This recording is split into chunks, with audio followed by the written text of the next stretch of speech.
right back, Charlie. Definitely.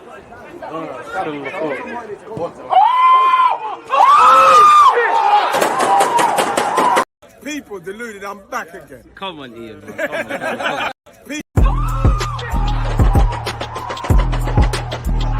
There's always just that active red flag defending. I think it's like.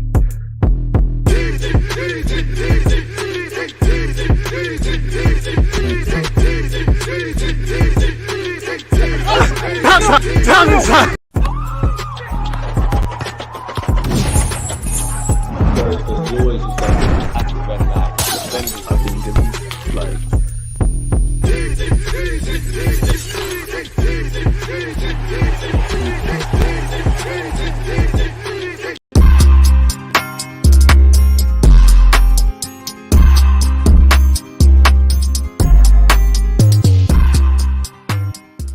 Introductions done, not that there's an introduction needed. People deluded, I'm back again. Thank you very much for tuning back in each and every time. I hope you've all had a great week/weekend. Arsenal fans, and big up the Aston Villa and actually the Tottenham Hotshot fans in the chat as well, if you are there, man, because we all love football and whatnot.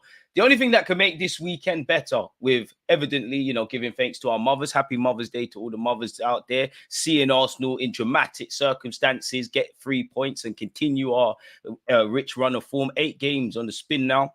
Getting 3 points against Brentford. The only thing that can make this weekend better, people, and I think I speak for many Arsenal fans, would be seeing Unai Emery doing one over Spurs and seeing the best result is probably a draw where Liverpool and City are concerned. Saying that, is there really a good outcome, really? We're 3 minutes away from kickoff. On the topic of Liverpool against Manchester City, we'll also be doing a watch along for that, people. I think that kicks off at 3:30, so I'm live at 3:45 minutes from kickoff. My Arsenal fans at 6 p.m. We're going to have an Arsenal fan show as well, and then I'm going to record something with Northside. So there's content, and more content. We're 2 minutes away from kickoff. Smash the like button, people. It's just dawned on me that actually, really and truly, my TV is not on. So it would be a very awkward watch along if I can't do the timer and I can't see what's going on. With 2 minutes to go, let's make sure that we're hitting the like button. I've made a mistake like Ramsdale. Oh, we love Ramsdale, man. Ramsdale, I hate it had to be you yesterday, man. You're still my guy. Shout out to you for the saves you made.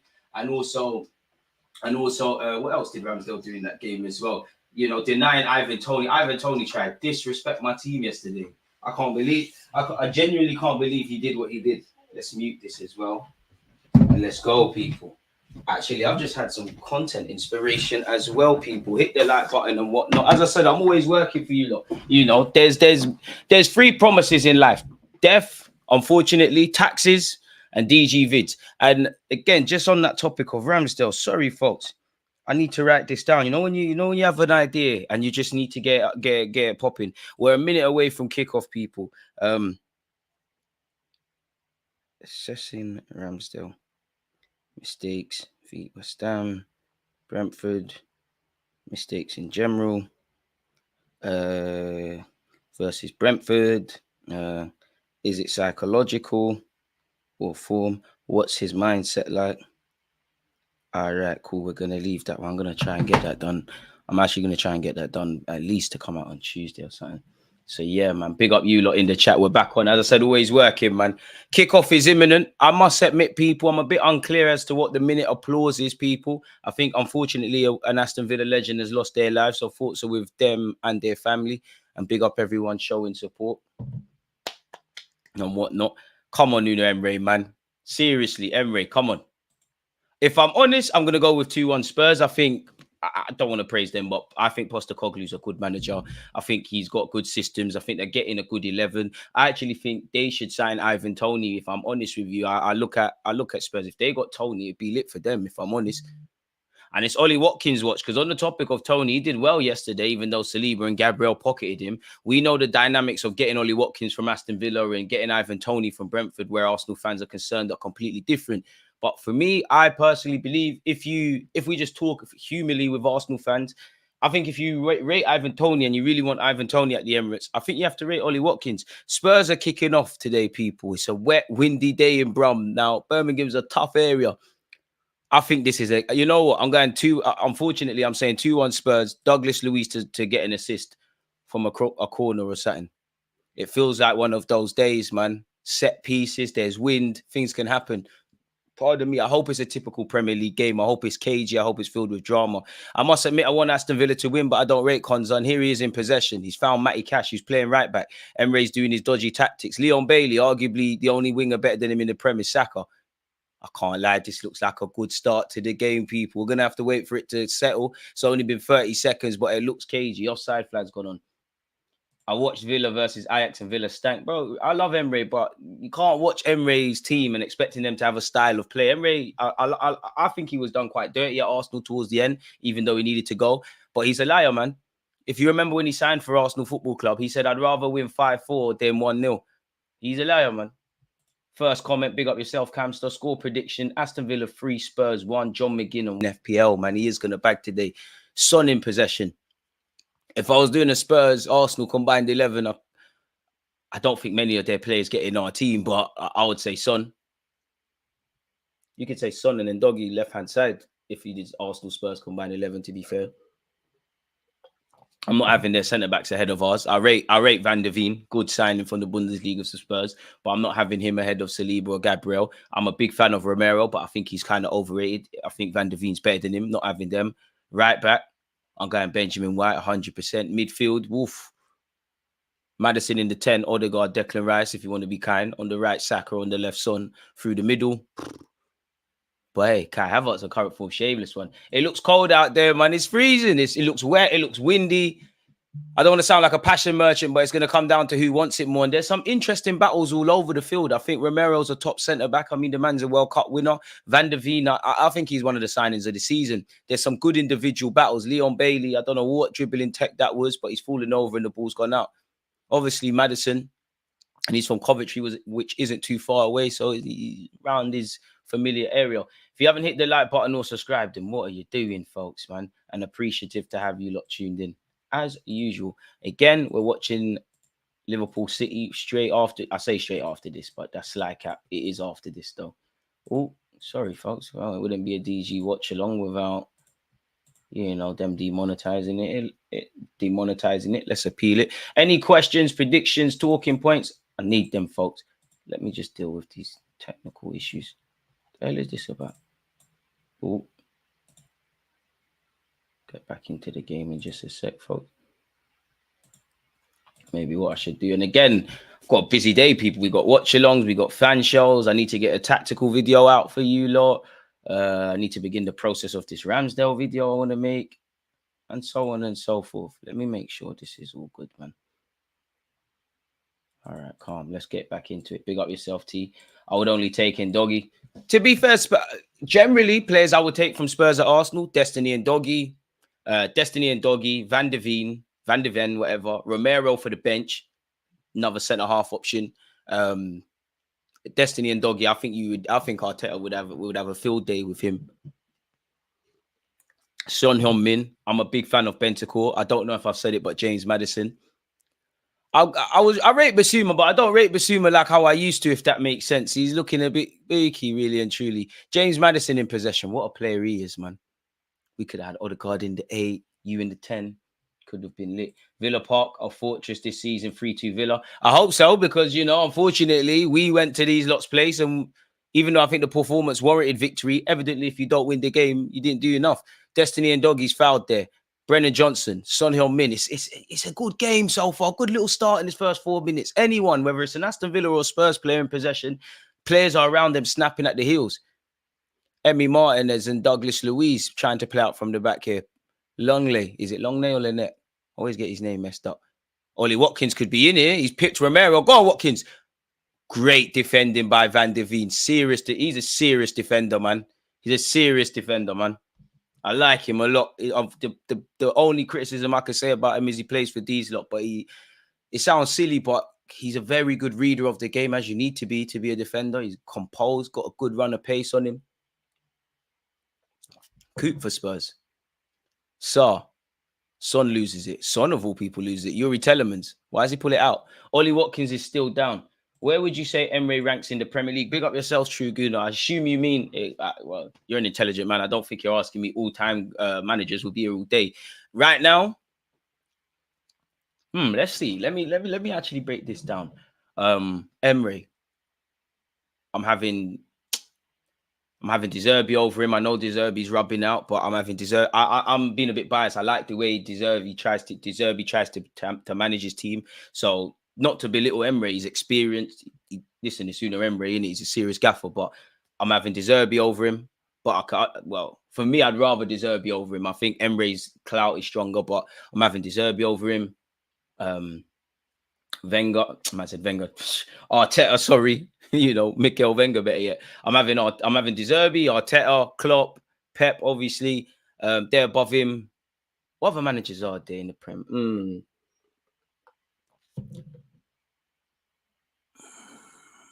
I'm having Eddie Howe over him as well. I'm being a bit biased. I'm just remembering of what Arsenal was like under Unai Emery. I'm probably going to try Gary O'Neill over him. Pause. Do you know what?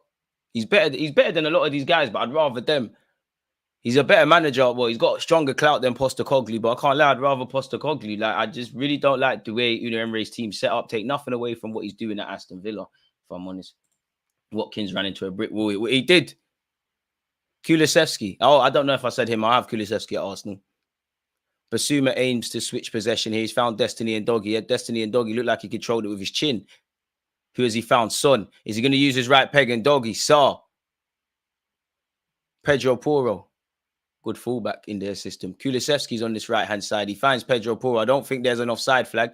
Is he going to deliver? He does deliver. He doesn't find anyone. Does the offside flag come up? No, it doesn't. It goes up for a goal kick. Woozy, big up yourself. Hey, Woozy, don't bread. Don't try and be humble coming into the chat. I got a lot of love for you. You've been supporting the content, but you thought we was rubbing out against Brentford. Where's the chat?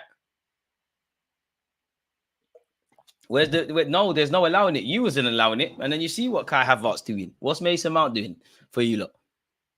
You tried to diss Mikel Arteta's talent ID like he's not a serious guy. They laughed at Kai. Now every week he's pressuring guys. Oh, it's lit. It's lit. No, there's no come on. There's no come on.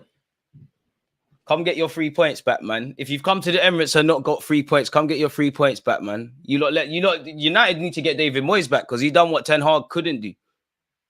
City got packed, Liverpool got packed, United got packed, Spurs got lucky. You see what we did to Newcastle. You see what we did you see what my team is doing. Say what you want about my football club, yeah. I'm not saying we're the biggest and the baddest and whatnot, but we're sick. I can't lie. We're actually sick now. We're actually sick. Arteta's making my dream again. I don't know. It could be peak for Ollie Watkins here, people, because he hasn't been the same since that collision. But we're pressuring guys. We're envy of the Premier League. Shout out Jurgen Klopp and shout out to Pep Guardiola. They're the OGs, but we're the new kids. Like, everyone wants to be us. We're like Central C. We're just a new rapper that's come out of nowhere. Arteta's been managing for what? About 2 years. I'm exaggerating, and he's litter than Ten Hag. Ten Hag said errors come to an end. My manager don't talk. He just does this management stuff. Would it be fair to say John McGinn is one of the most underrated players in the Premier, or am I doing too much?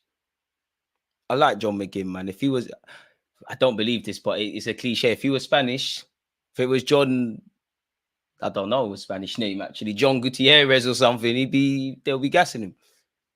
And I'm being a bit selfish, people. As much as I like bringing content to you lot, make sure you're smashing the like button and whatnot. I wanted to watch this game, to watch Ollie Watkins and Douglas Luiz.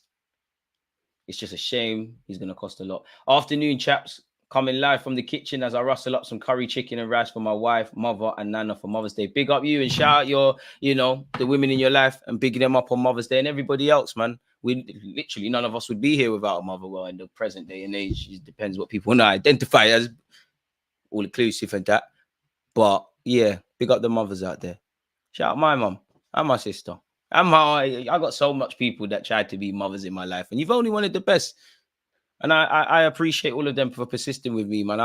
When it comes to this, I'm very, open-minded and stuff, but I'm a hard-headed kid, man. They did a lot. Oh, a lovely ball into the box by Destiny and Doggy. It's evaded everyone. Kulusevski, Maddison tried to get his head on it. Maddison's not known for heading and isn't the tallest of players, so it didn't come to anything. Spurs up in the ante. Brennan, you know what? I don't rate Brennan Johnson, but he's actually started all right. And here he is down this left-hand side. Is it a mazy run? They spent 50 million on Brennan Johnson, When their manager's coming out and saying, oh, we can't spend 100 million on a player. Stop throwing shade. You can't, because you're spending 50 on Richarlison, who's in a bit of good form. You're spending the bag on Basuma, Ndombele and that. Get your money up, not your funny up, man. I'm not gonna lie. The only thorn I could see in Spurs' side at this moment in time, if Aston Villa hit Ollie Watkins quickly, if someone makes the run with Ollie Watkins, is Pete. And I asked this yesterday, people, but who would you lot say is the most overrated players in the Prem at this moment in time? They don't necessarily have to be regulars. Just because you think they're overrated doesn't mean they're not good. But I think it was interesting. Someone said Musa Diaby of Aston Villa, and I think he's a quality player, but slightly like undersigned. McGinn's ability to turn and hold the ball is elite. Very good fundamentals, McGinn. Good player, man. I'd have him in the squad at Arsenal, but again, you can't grab these kind of players anymore because it's going to be something silly. Name a more, in brackets, unspoken about multiple Champions League, etc. player than Alaba. Boy, that's a good question, man. You lot gotta give me a warning when you ask these questions. Bloody hell, mate. Big up yourself, Els, for the question, but off.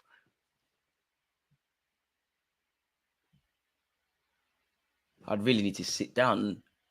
Alaba's got a shout. You don't really get the names in that.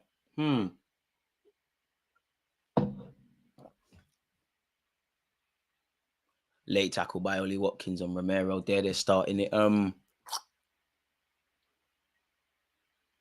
Puyol. I think that's a half-hearted shout for me, but that was the only name coming to mind. Son or Mudryk. Come on, respect Son, man. Maybe one day, I'm sure if you're a Chelsea fan, you want to mention Mudryk in the same sentence, but Mudryk can't even lace Son's boots. Can't even carry the boots. Shouldn't even be in the same vicinity as him. Like Son.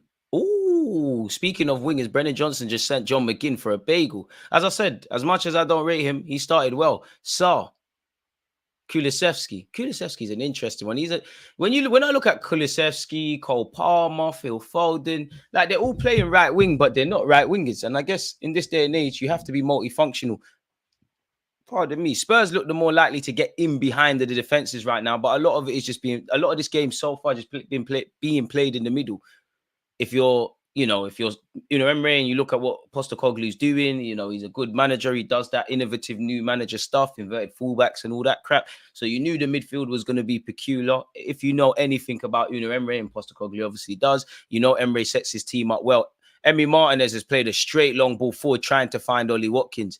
But the thing is, Ollie Watkins needs support because you're contesting Van der Veen, who isn't slow, Romero, who's just a madman, and Pedro Porro, who's as a fullback got the pace to recover, and obviously Destiny and Doggy. So they need numbers. I don't think there's enough width so far in this Aston Villa team, man. It's like Emre's done what he used to do at Arsenal, where he kind of thinks about the opposition too much and crams the game out, really.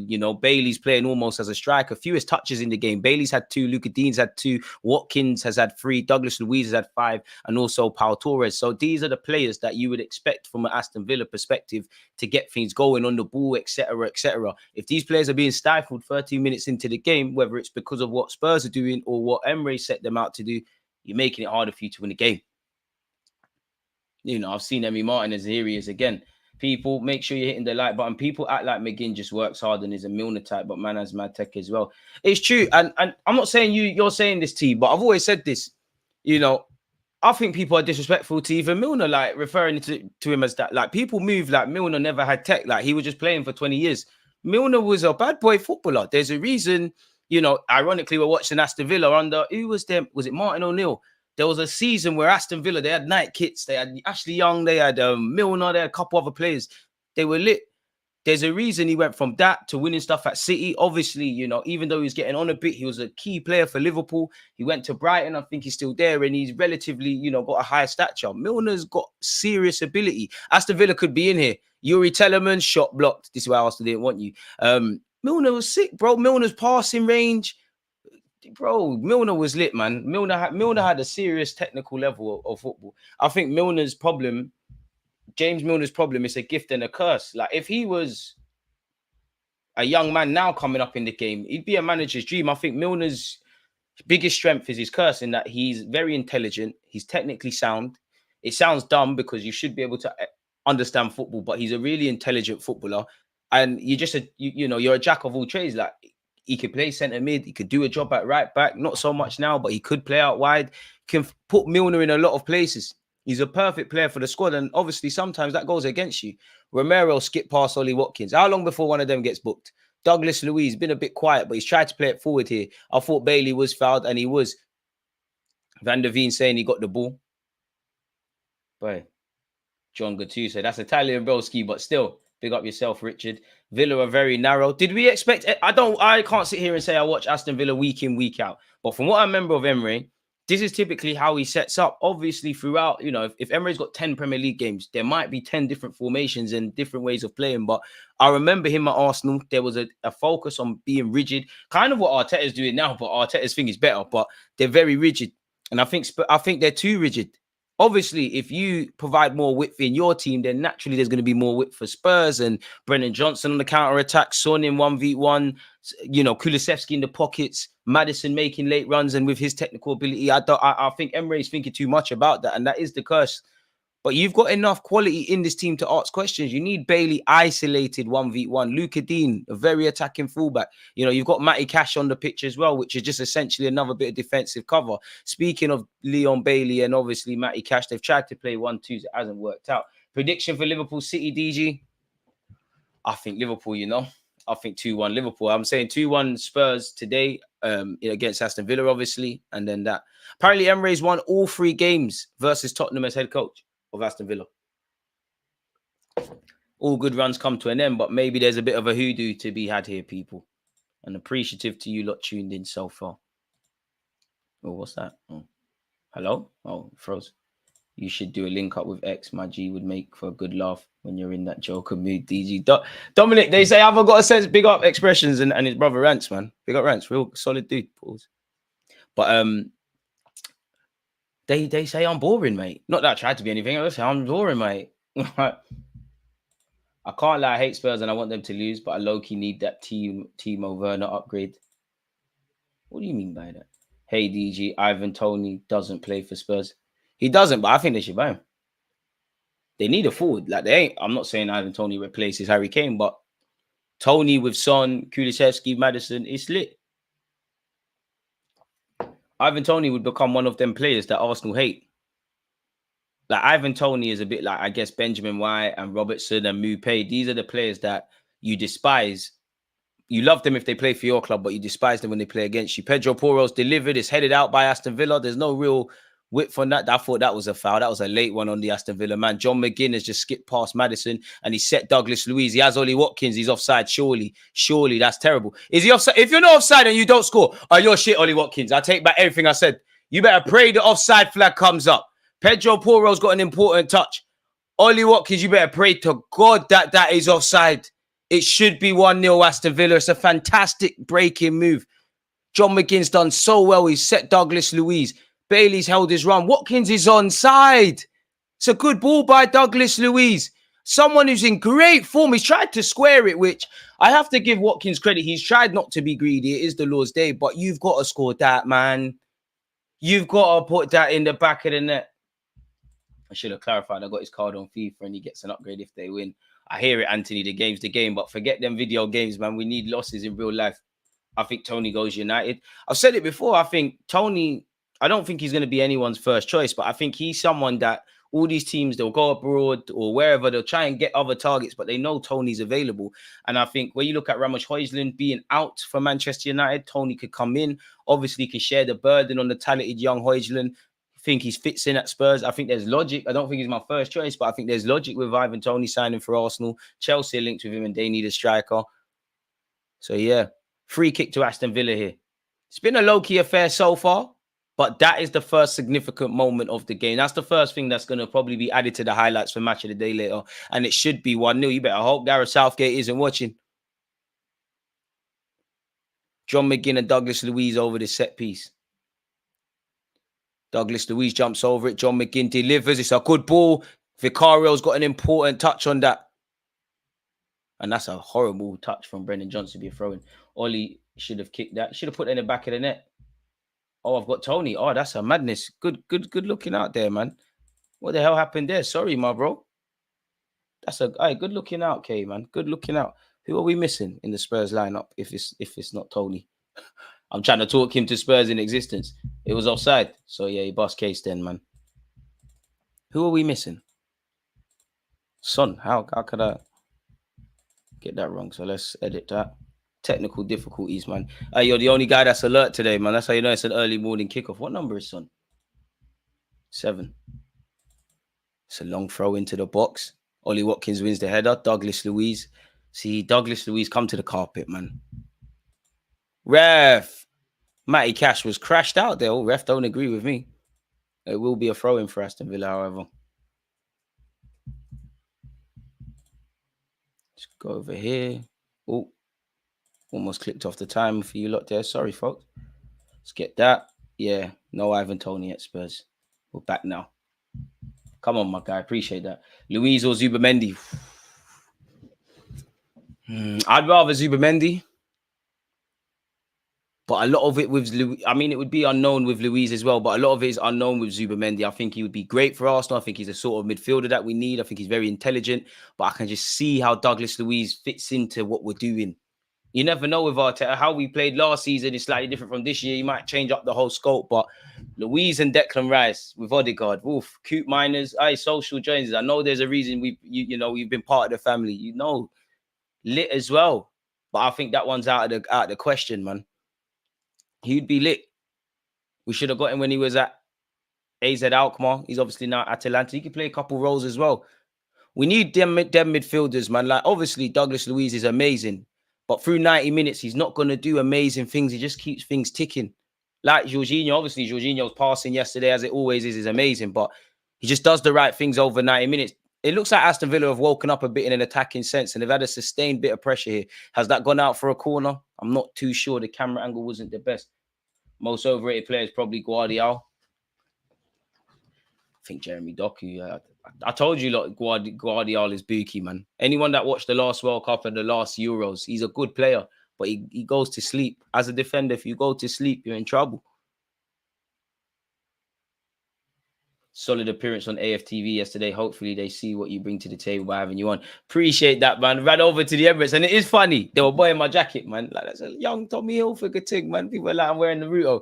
But yeah, it's funny reading the comments. People are like, how are you there? You was doing a watch along. Leon Bailey takes the corner. That's a great corner.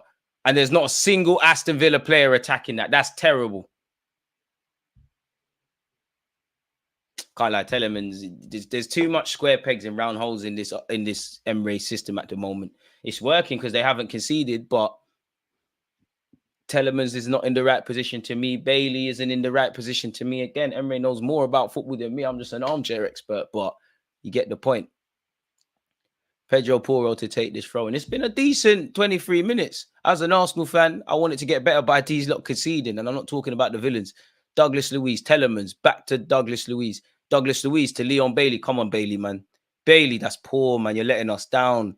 Important interception by Ndogi, but the attack still goes on. From a Spurs perspective, they haven't tested Konza, and I don't rate Konza. Luka Dean, that's a good ball. Again, into the hands of Vicario. Is what, if he was doing signings of the season, if he could even make an 11, he'd be the goalie.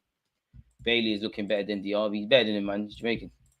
He's better than him. Luis scouting mission, better yet. You're right, man. You're defo right on that regards, man. You taking Rafa Leao over Martinelli at left wing, DG? Nah, man. I like Leao, but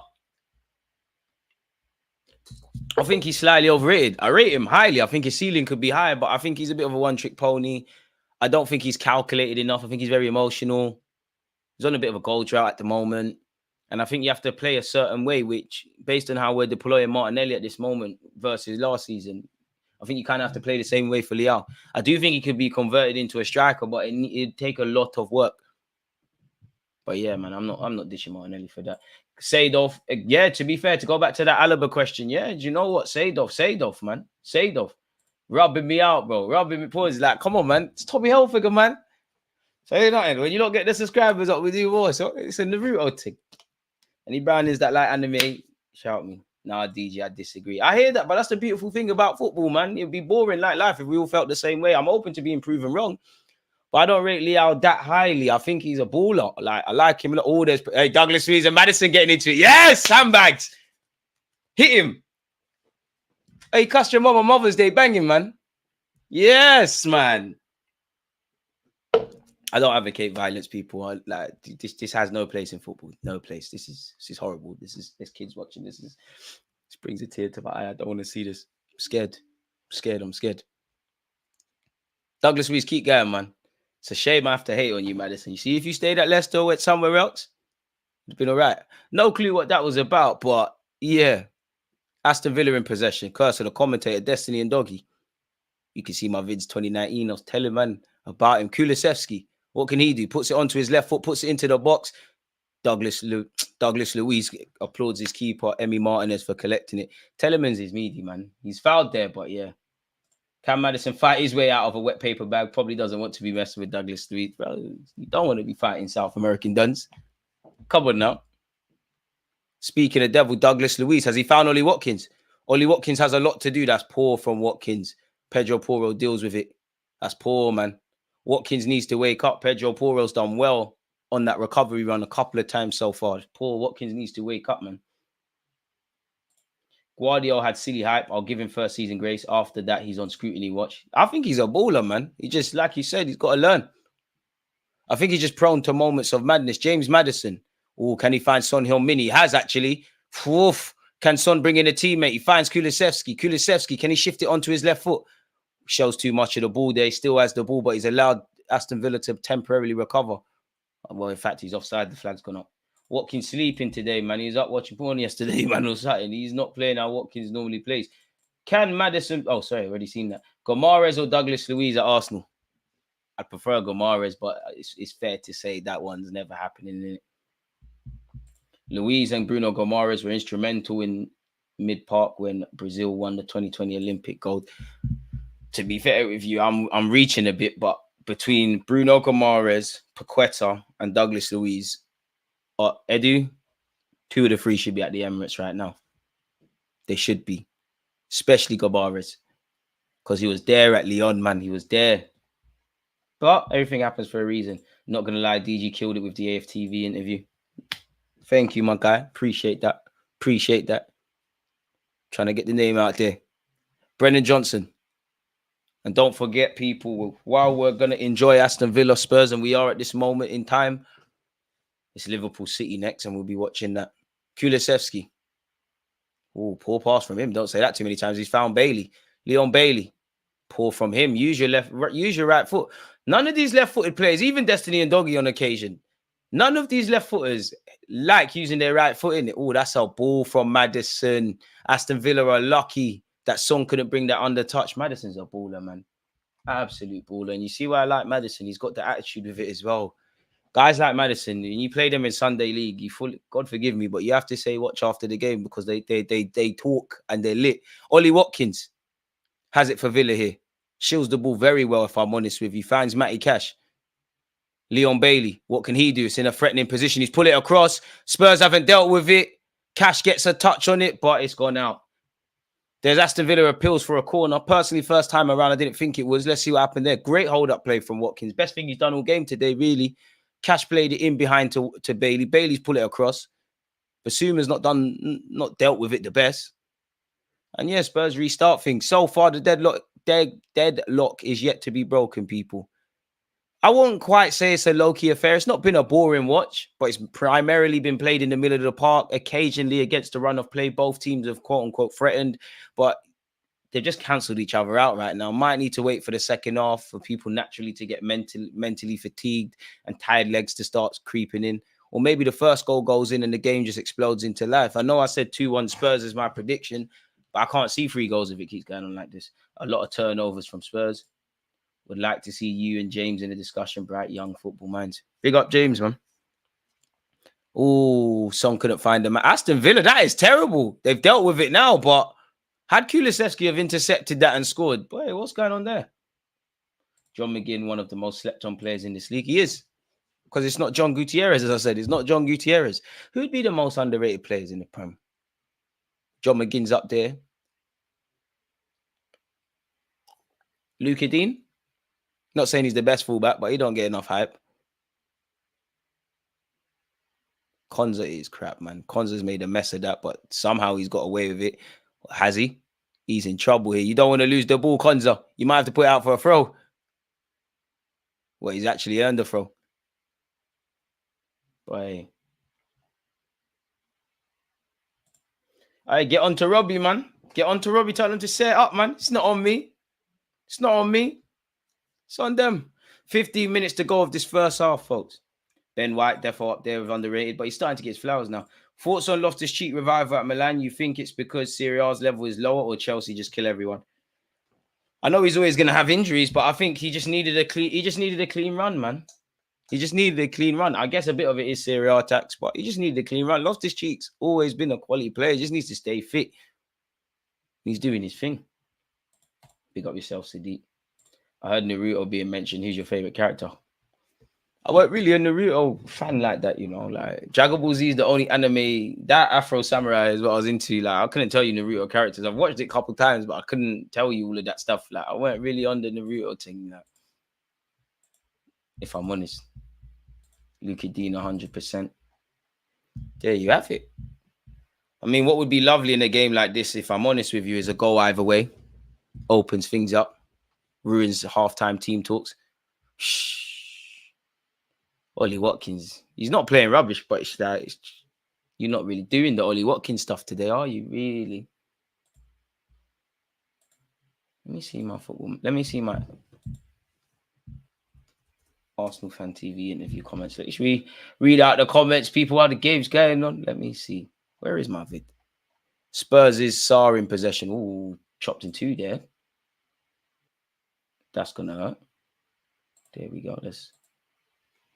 Let's mute that. Nice to see Deluded back at AFTV. Deluded with the Naruto jacket. I love how articulate Deluded is. Need to have DG on AFTV. More people really love DG. Deluded's reaction when Ramsdale messed up was classy. No tantrum. Good to see him back. Wish his interviews were longer. Did man race downstairs after the stream? Why does he name himself Deluded? He doesn't sound deluded at all. Actually, pretty rational sounding fan. Fair enough. Higher DG, Rob. Him and Curtis getting fan cams like they're at the game in the stadium. We're not streaming it. This guy needs a contract or something. That guy, oh, you lot gonna make my head big. Appreciate the love, man. Big up yourself, Dan. Boondocks was my favorite anime. If Boondocks counts, then yeah, 100%. Hey, Boondocks was lit. You'll never, well, to be fair, if they made that today, it's gonna get cancelled. But come on, you couldn't have Stink Mina. You couldn't have that prison episode. You couldn't have what's my Uncle Ruckus? Oh, if Son gets there, you're in trouble, Konza, and he has. I thought Son Heung-min was fouled there. Refs is saying no. And Aston Villa clear their lines. The Bailey up fronting isn't working, man. You either need to put him out wide and put on someone that's more able to do what he wants. Because again, Bailey is when Ollie Watkins gets the ball, Bailey's not anticipating the second touch. And Bailey's hold-up players in the strength of his. So up front, he's irrelevant. You need him up against Destiny and Doggy. Hasn't been able to. Destiny and Doggy ain't had to do no real 1v1 defending so far. Van der Veen in possession, finds Maddison. Maddison tries to turn. Matty Cash says, forget all of that. And Bailey's out here on this right-hand side. He's got to get past Basuma, though. What can Leon Bailey do? Oh, referee! Basuma's in trouble there, surely. It's not a pen, but I actually think that Basuma might be a lucky boy. I might be exaggerating. I need to see that again. Plays continued. I don't think VAR are having a look at that, and Spurs have it. I'm open to being proven wrong, but first time around, maybe my eyes lied to me. But it did look like Basuma mistimed that. Clearly he didn't. So if you're just listening as a Spurs fan, I apologize for scaring you. And getting your hopes up if you support Aston Villa. Basuma knocks it into Kulusevski, needs options. Kulusevski on the ball here. What is he going to do here? Uses his right peg, crosses it. It's headed out by Aston Villa.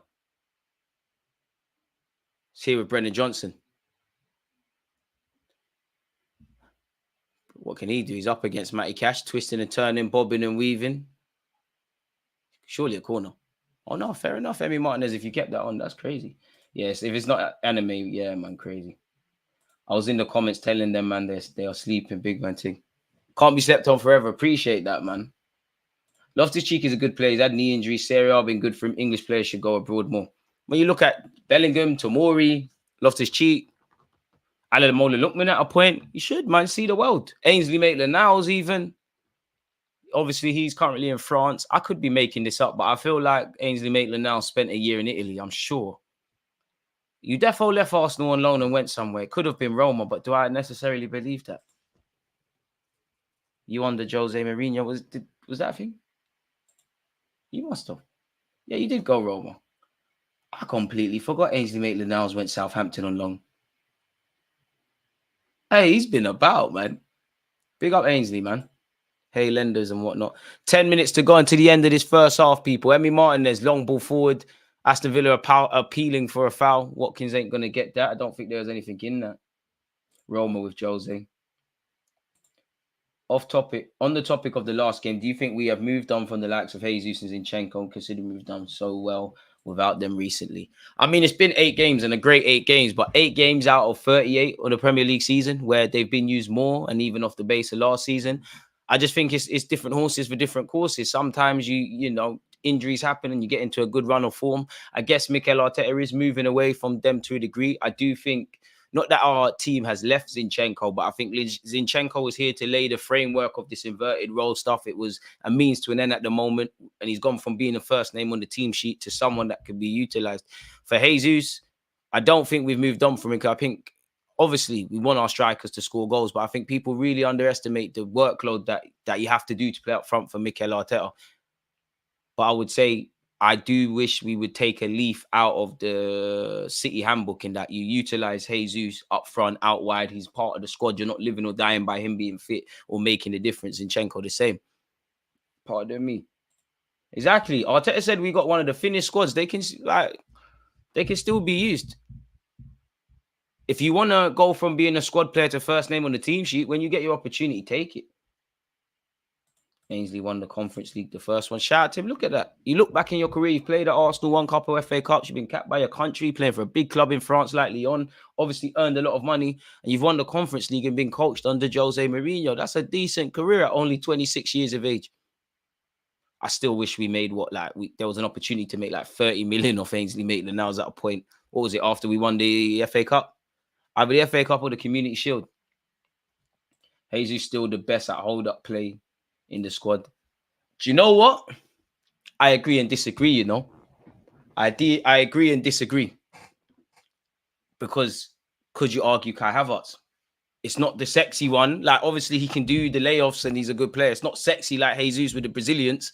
But could you argue that Kai Havertz, John McGinn's conceded a foul against Maddison. Could you argue Kai Havertz has got the best hold-up play?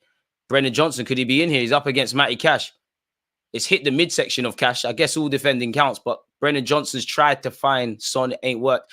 Matty Cash, that's poor. That's poor. You're too scared of Son there. You could have shepherded that out for a goal kick. This is the brightest I've seen Brennan Johnson in the Spurs shirt as an ignorant Arsenal fan, if I'm honest. Destiny and Doggy. Basuma. And someone said it yesterday, and I can't unsee it now. Arsenal don't have any players with dreads in our team. It's actually crazy. We don't. I think everybody else has at least one. We ain't got nothing. Basuma. Thought he would have left that for Maddison. Manon. Basuma. I wonder if Basuma's Sar's big bro, man. Like, that's their relationship in the squad.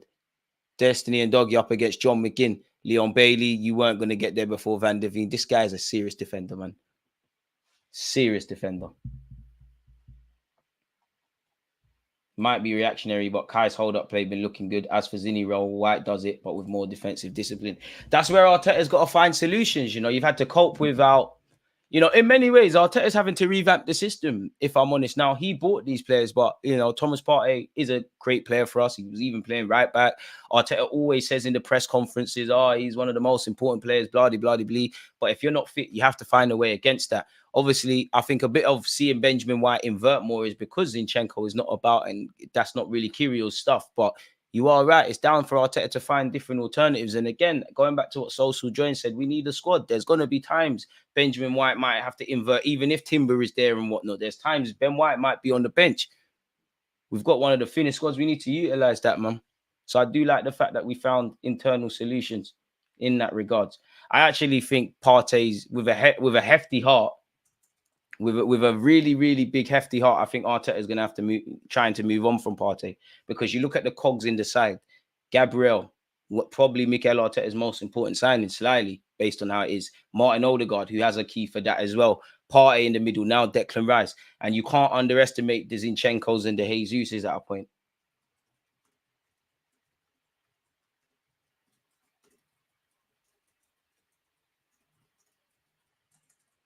And again, you know, I always, you know what, you can't sit here and say for Mikel Arteta a position, there's an easy position to play in that team. You know, I would not even really, I would say Saka probably got the best role because he obviously has to do a lot defensively and contribute, but it feels like you just do your Saka stuff. Odegaard's got to drop deep and do a couple other things. Benjamin White and whoever's on the left's got to invert. It's a selfless act playing up front. I believe in a Mikel Arteta system. Goalie, when you look at the starting positionings and having to, you know, the phases of play, you could argue that.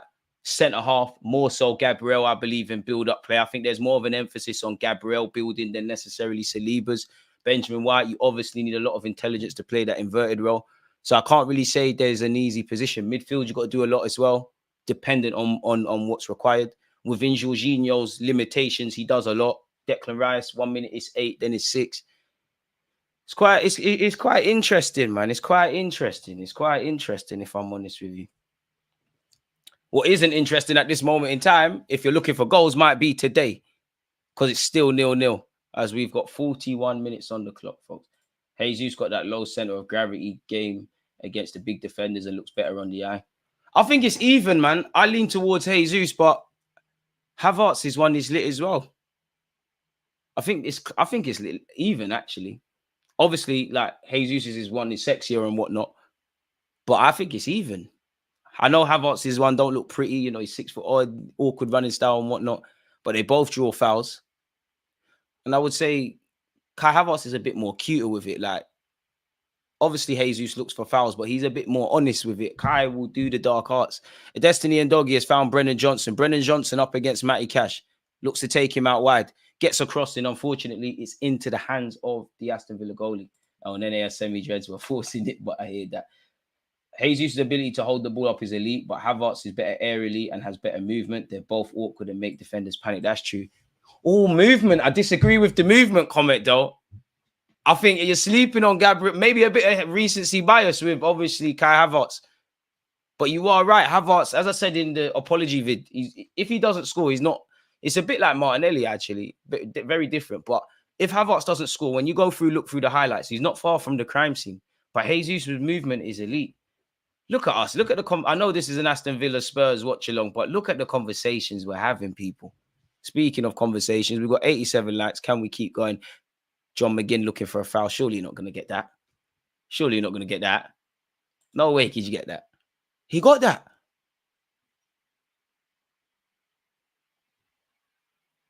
How's he won that? Fair enough, John McGinn. Boy. Yeah, good questions, man. Havertz looks awkward on the eye, so maybe that's why I'm not seeing it. Defo better on the flick-ons. Yeah. And I think one thing with Havertz that I prefer, I think Havertz more knows his limitations than Gabriel Jesus. Oh, that's a poor pass from Konza. Spurs could be in here. Konza, that's your fault if they get the shot off. Brennan Johnson comes to nothing. Biggest criticism I could give Spurs is Konza's look half decent at right back. Destiny and Doggy has found Basuma, Madison, back to Basuma. First time from Basuma out wide to this left-hand side with Son Heung-min. Haven't really said too much about Son, but he's a player that you could not see for 89 minutes. Scores in the 90th, and you know how the narrative ends, people. Yeah, he did his ACL, man. Didn't he win Puskas Award, or he won something for the goal he scored? Aston Villa have nicked the ball high up the field here. Ollie Watkins. What's he going to do here? Ollie Watkins goes for the shot. It's blocked by Romero. To be fair, Romero wasn't falling for the body feints and whatnot. Ollie Watkins still has it here. Does well to find Luka Dean. Luka Dean wins a corner for his troubles.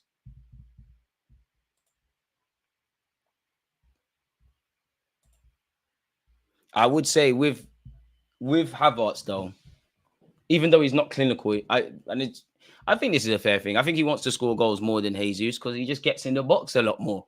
Maybe it's because he's taller and he reckons I can get on crosses and that, but he makes runs into the box a lot more.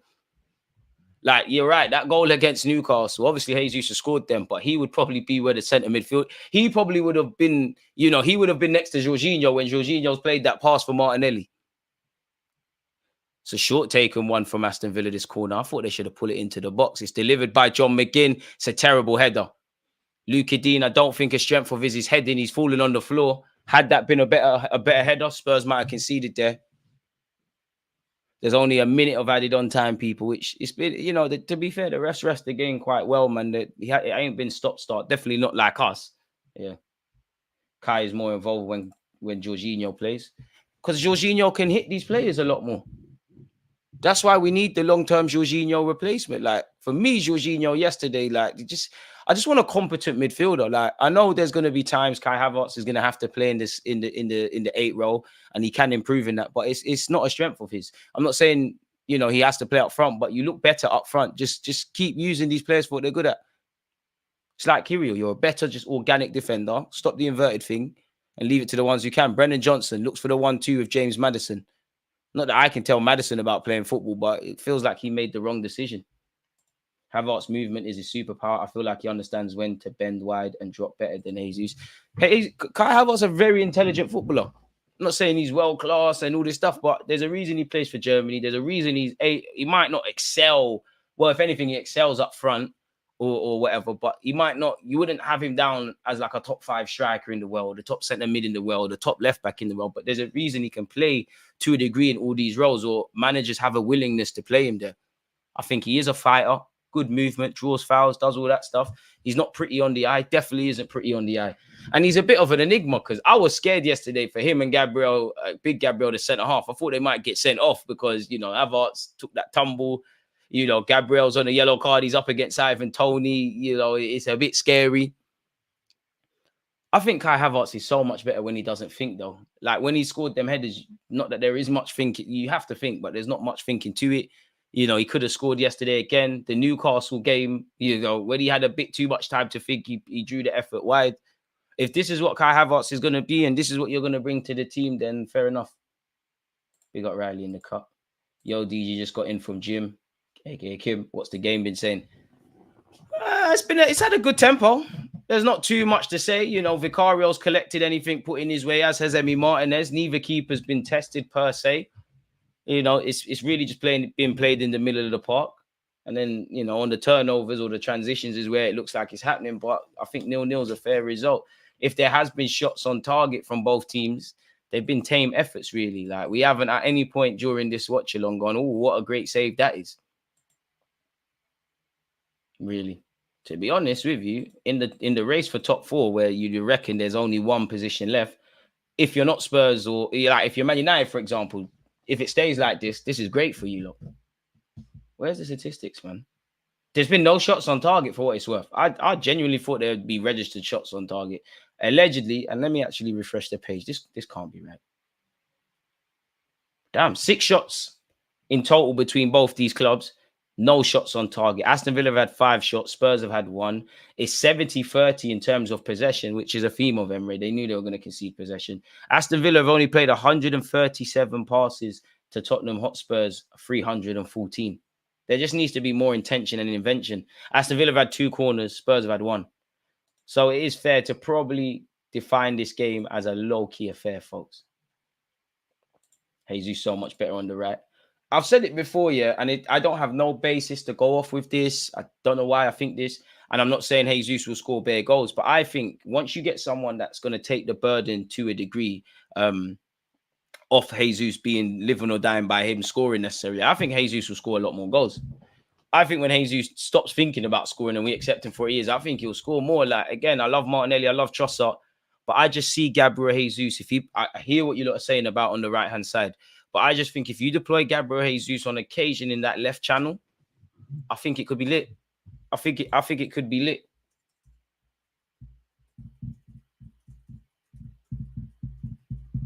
If I'm honest, you just never know, man. Interesting football talks here, people. Should we see what's on Sky Sports? Again, it is half-time. No one told me to stop the timer, but I'll do it myself. Don't worry in this life. You want something done? Got to do it your damn self. What else have we got? If you're a Watford fan, you've sacked your manager. Fair enough.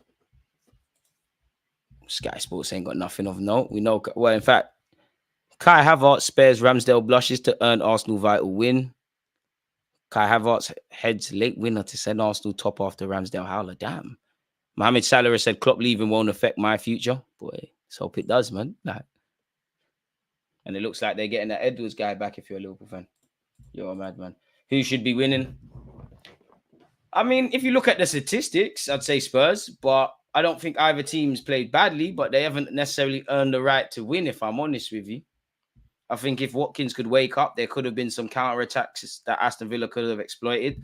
I think Spurs, they need to get Kulusevski, Son, these kind of Maddison in and around, flirting with creating chances on the edge of Aston Villa's area. And I just think there needs to be a bit more quality on the ball from both teams. I think Spurs are more likely to score because I think there's a lot of space, but a draw is probably the best result and the fair result at this moment in time. And there's 45 minutes for both these teams to change it around.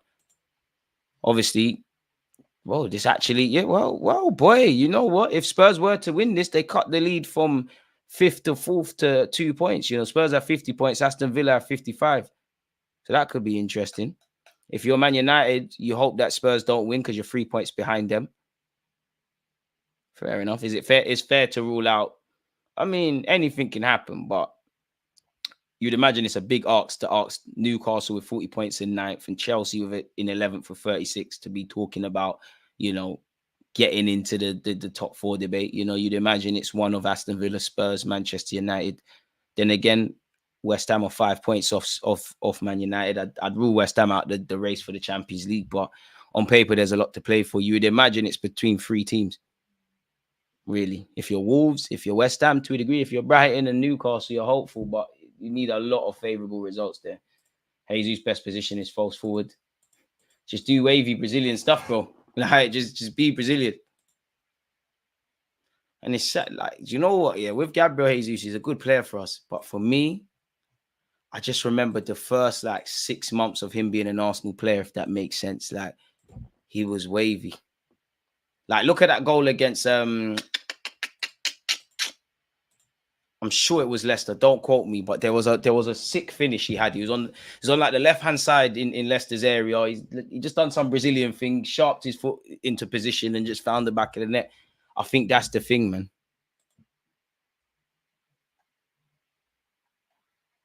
If I'm completely honest.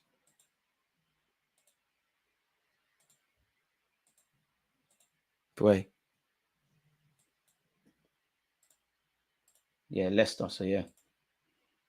Frank is sorted on a lot of crying of Kai flopping. But it is what it is, selective. To be fair, on another day, could Kai Havertz have been sent off? I didn't see it, but I hear what you lot are saying. I can't comment on it. What I know of Kai Havertz, he wouldn't ever take a tumble. And I guess the refs are there to make a decision. But it's selective hearing if you're Thomas Frank, because at the end of the day, that cool, I hear that. And maybe we should have been down to 10 men and all these things. But we definitely should have had 2 pens. Selective, man. Hella selective. It's cool, though.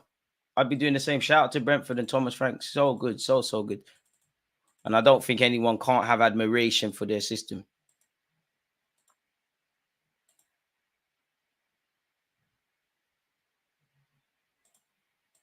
So, yeah, man. So far in this game, 0-0 is probably the best result, folks.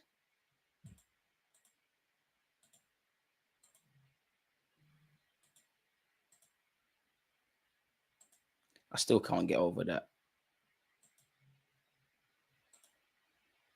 That Ramsdale mistake slightly. Apparently, it shows how remarkable Arsenal's first 3 quarters of last season were, that they have 5 points fewer than this time last year. Very well lit, man.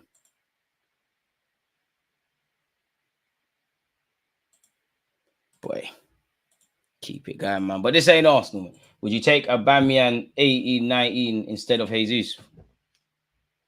Because he's going to get the goals, yeah, but I don't feel right saying that.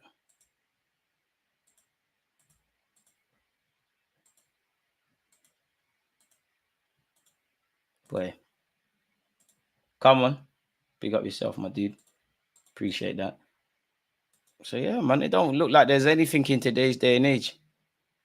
I mean, I don't know why I'm mentioning this, but it's just come up on my timeline, people, just because we're on the topic of Spurs. Tottenham and Senegal midfielder Pape Matar Sarr wants to do computer science. Computer science is what I want to do after my career. I've done bits of research here and there in regards to the route.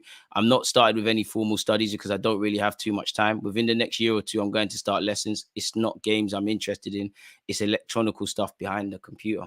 Fair enough, being a footballer and thinking about his future, and with the money you earn, you probably invest in something mad and go clear, really and truly. Folks, give me a second. I'll be back in just a sec before the second half starts. Let's see a great goal from a fullback before I get back, folks. Against this right back, Charlie.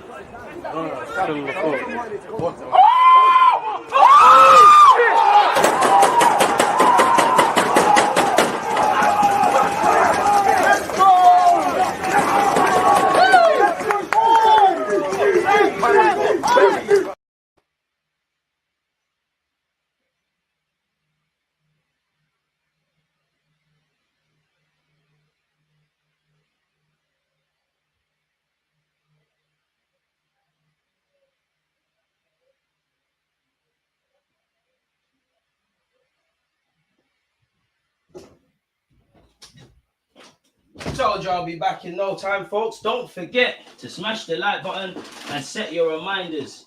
Because if you're loving being here now, you're going to love watching City versus Liverpool.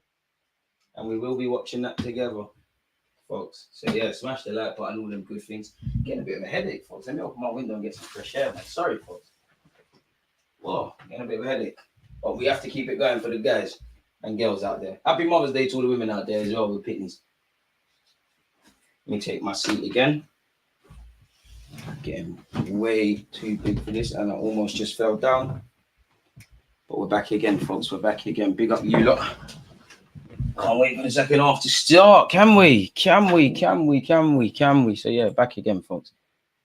Man City Liverpool has to be a draw game. I hope it's a high scoring draw, if I'm honest with you then. A draw would be the best result. But then again, you can't win, bro. You can't win because I understand the logic. Oh, if Liverpool win, Klopp, they got a healthy points gap. If City win and then City beat us at the Emirates, it's great. If they draw, if in an ideal world, City and Liverpool draw, then the next game for both sides, well, where City are concerned with us, hopefully they lose, hopefully Liverpool shank it. Then suddenly the dynamics with Arsenal. DG Raya slyly made the same mistake against City, shows the fine margins in football. It's true. Raya's definitely done some shaky stuff, but I think Ramsdale's are very frequent. Ramsdale does save us. I don't think it's anything to do with mistakes necessarily. I'm not saying Ramsdale or Raya, when or any footballer for that, when they've made mistakes, they should be forgiven, but they shouldn't be forgiven.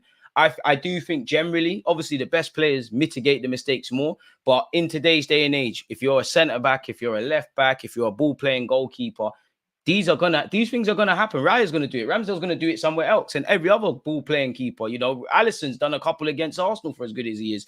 And if it's not them, centre backs are gonna get caught in possession. I think Arteta and all of these managers, I think Pep's even said it as well. You accept that is. Oh gosh, the arm of this has come off. I'm gonna need to screw this back on. Look, people, the arm's falling off. But you're gonna need to quote unquote accept that's gonna happen, and that's a part of football.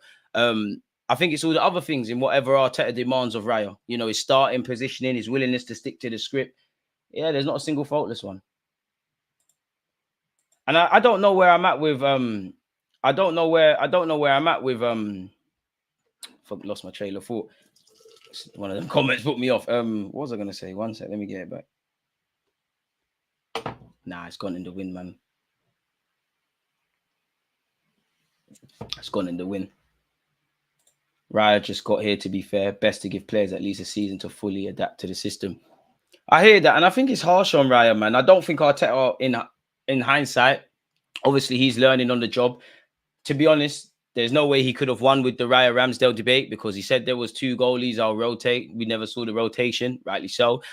He could have been honest about Ramsdale and just said, I'm upgrading.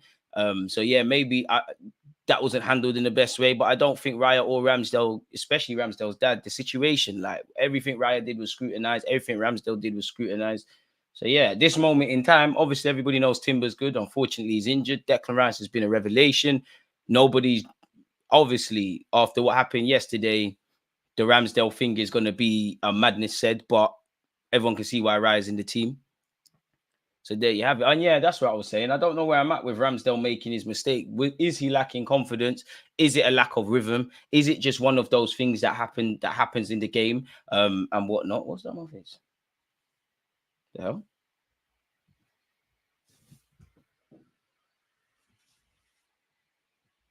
The hell? Don't know. But yeah, is it just one of those things that happen?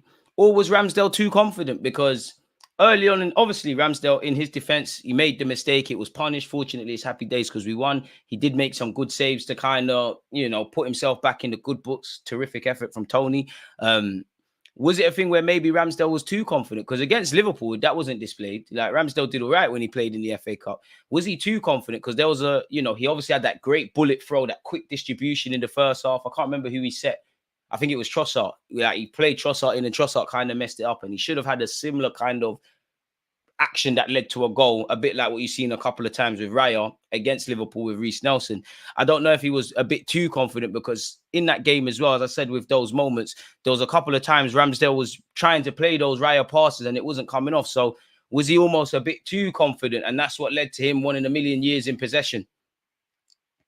I do sympathize for professional footballers because you ain't got no time to think, really and truly. You got to make these split decision second decisions in a quick space of time. So yeah, man, Ramsdale's made that mistake before. He'll make it again, but so will Raya. And both the keepers, you just hope it balances itself out. Yeah, you'll make mistakes, but undoubtedly for the large part, you'll be good. The second half is about to kick off, folks. Obviously, Spurs kicked off the first, so Aston Villa will kick off the second. Let's see what's going on. But yeah, man, I must admit, Ramsdale is over, bro. He's over. And we're off, people. This game ain't over, though. Ramsdale's poor on the ball, so our build-up suffers. Ramsdale's just a bozo. Just add nerves to the back line, and we suffer passing out the back, long balls and positional movement. What we saying, Kirio and Tommy out, Hatta plus Kekeres /8 Nuri in. Fuad, I'm keeping Tommy Asu, and I think Kirio could stay to be depth in the squad, man. But if we can get Hatta and them, man, why not? I just think Ramsdale's biggest issue is I think Arteta would accept the mistakes. I think his social joints is bang on the money, but I think he doesn't stick to the script. Matty Cash could be in here. Come on, Villa, man. Villains. Matty Cash, you're in my FPL. His shot is blocked. Kulusevski racing to get on in possession. Kulusevski's such a baller as well. Pedro Porro, who we just saw wants to do computer science after his career's done. Might have to do it now if he can't pass to his teammates. Ball's gone out. And for Spurs, that was concerning. Completely blindsided by Matty Cash's run down the right-hand side. Fortunately, for a Spurs perspective, nothing came of it. I just think Raya's biggest weakness could probably be he's too calm, but he just keeps doing what you're supposed to do. It seems like Ramsdale, like, if Arteta tells you to do something, yeah, Raya screams to me, someone that's going to do it 10 times out of 10. Ramsdale's going to do it 7 to 8. Spurs really should have been in here, but Aston Villa have lived clean. Literally, since this second half has started, both teams could have conceded on another day. So have they been caught cold? Forgot Matty Cash plays for Poland. So did I. Luke Dean. I wonder who qualifies for Polish in him. Oh, is Bailey offside here? You better hope the offside flag came up. I think the offside flag eventually was risen, but nonetheless, he bonded it over the bar. So, yeah, man.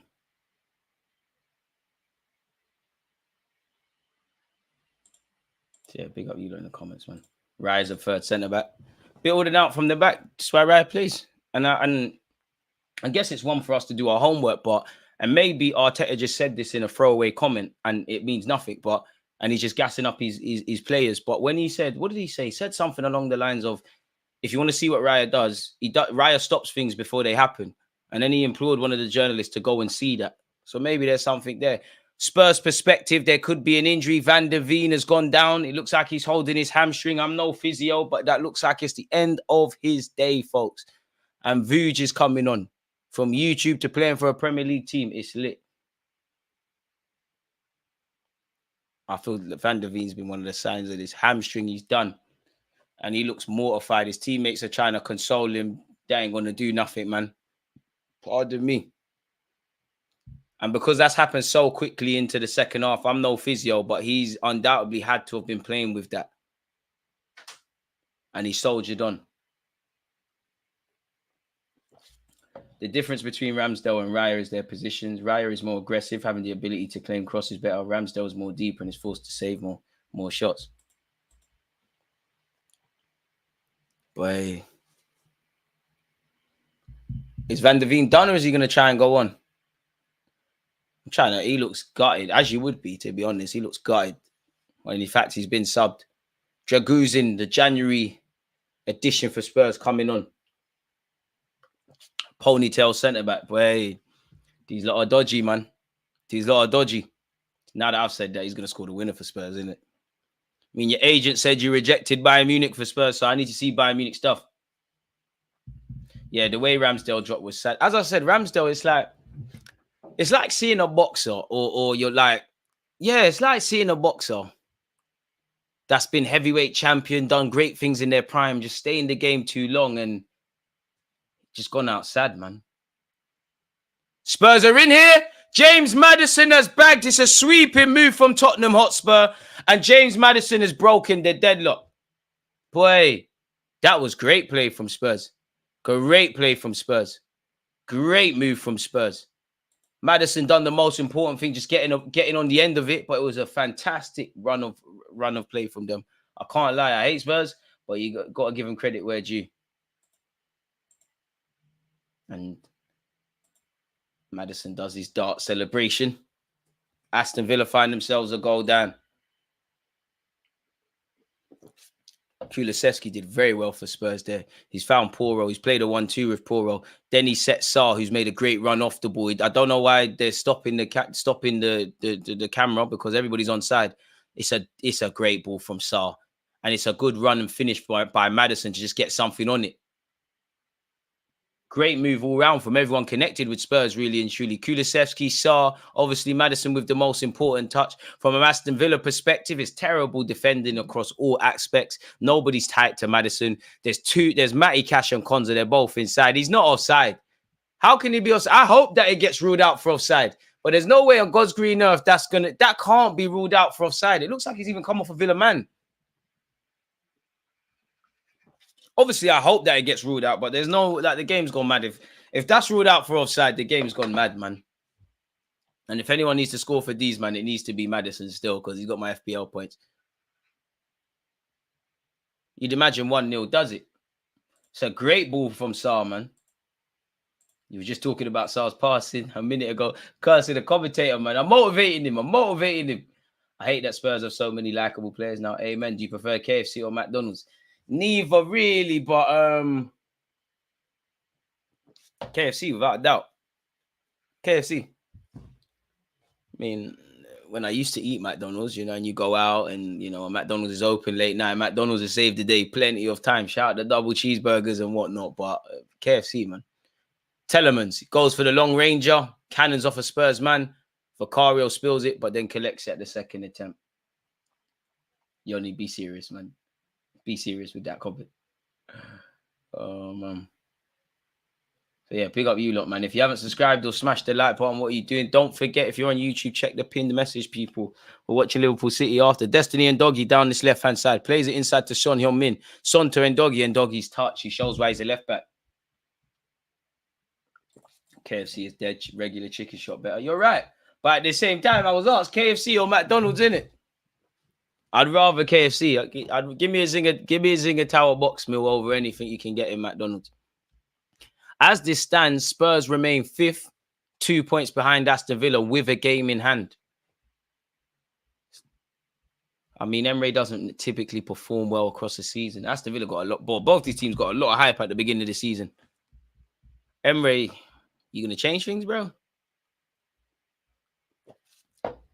Morley's is it's hit and miss. Not every Morley slaps. Aston Villa have given the ball away. It's going to be 2-0. Son Heung-min, Brennan Johnson. It's great play. Aston Villa, go home. Go home. That's horrible. And you lot are criticizing me for getting that Sarr's passing. Did I not say this is the best I've seen Brennan Johnson play today? and he scores, this commentary shouldn't be free. So at least smash the like button and subscribe. It's game over, Emre, bro. You're the manager. You're doing all of this like you're playing Football Manager. Emre hype. Great manager, but like he's not serious, man. Across a league campaign, Emre will never do anything serious. To be unfair, I understand his frustrations. I told man about Konza. Konza is dog shit, bro. It's not even really his fault. Well, it is actually, because Konza's dilly-dally. It's Konza, bro. Konza is shit. It's all Konza. I thought Teleman's got a touch. Konza's crap, man. You lot tried to make me rate Konza. I never thought, Konza is rubbish, bro. Listen, I would trade places with me. At the end of the day, I'm talking on YouTube. He's playing professional football. He's doo-doo, man. Konza is meaty, man. Did I not say at the end of the first half, Spurs' biggest disappointment today is they're making Konza, look like a decent footballer. I'm telling you, Postecoglou's coaching staff, they're listening. Horrible defending. KFC is dead. Nearest one is further away, but best chips from either is kind of meaty. Konza and Telemans are trash. To be fair, I don't think you can blame. You can't blame Telemans there, man. You can't blame Telemans there. He's so short, man. That's what you call a hospital pass. Madison's received a late tackle from Bailey. Yeah, Brennan Johnson bagged, man. But yeah, Morley's is hit and miss, man. Not every Morley slaps. There's only a couple. I don't really like KFC, McDonald's, takeaway food. I'm not really on it. Give me sweet potato and mackerel over all of that, man. It is nice. Don't get twisted, like, but is it even really chicken? Especially back in the days where a pound could get you so much stuff in a chicken shop. Like Vicario finds Pedro Porro. Pedro Porro knocks it into the channels. Not quite sure who he was aiming for there. It's back here with Emi Martinez. Almost feel sorry for Emi Martinez. Hasn't really put a foot on Konza. Make sure he gets his passing spot on today. Cash. Looks like he was fouled there. Emre, you need to change things, man. You're losing 2-0. Like, you might as well lose 3-0 in the pursuit of making it 2-1 or 2-2. Like you've got two right backs on the pitch. You might as well take Konza off or put him centre back, put Cash there and bring on, like, put Bailey over there. And then if anything, if Musa Diaby's not on the bench, fair enough. But and again, it's easy for me to say. I don't know football like Emre, but surely you put Musa Diaby closer to Watkins, and then you put Bailey or someone out wide. Pardon me, got to change things. But hey, longest runs in history. Spurs have scored the second most in successive games, people. They've got 39. Only one team, obviously, could do better than that. It's Arsenal with 50. Burnley are winning a 0-0 against West Ham. Fufana, the Chelsea loanee, is bagged. Bowen, make sure you do something in that game. You know, I need all the FPL points. Draguzin of Spurs does well to find Ndogi. Ndogi finds Basuma. Basuma keeps it moving to Brennan Johnson, scorer of the second goal. Brennan Johnson doing too much, appealing for a foul. Brennan Johnson's on an idiot thing. Telemans. Oh, we all thought Watkins would be in there. Romero had other ideas. James Maddison. Pedro Porro. Well, it looks like Aston Villa's run under Emre against Spurs is coming to an end. I think they've won 3 games against Spurs. All good things come to an end, eh? Probably was, man. Look at the shit. It's square pegs in round holes. This is what Emre used to do. Emre must be listening. He's bringing on 3 substitutes. I could see Moreno. I could see Diaby. I completely forgot they had the Italian Zanolio at Aston Villa. He ain't done much in the game. His career's been a bit weird, didn't it? You've gone Turkey. You're obviously here. What's going on? Okay, is he going to take off a centre? Is he going free at the back? Or is someone else going to play right back? See what Emre's doing. Telemans off. Surely this means structure change. Remember when £2 got you loads of sweets, bro? £2, bro. Even 50p used to get you some decent stuff. I remember going to the chip shop, not necessarily, not the chicken and chip shop, an actual chip shop where you get fish and chips and complaining about the prices. Now you can spend £10, £20 and you're not even really full like that. Inflation is crazy. They're killing us in this country, man. Yeah, he did have 2 ACLs.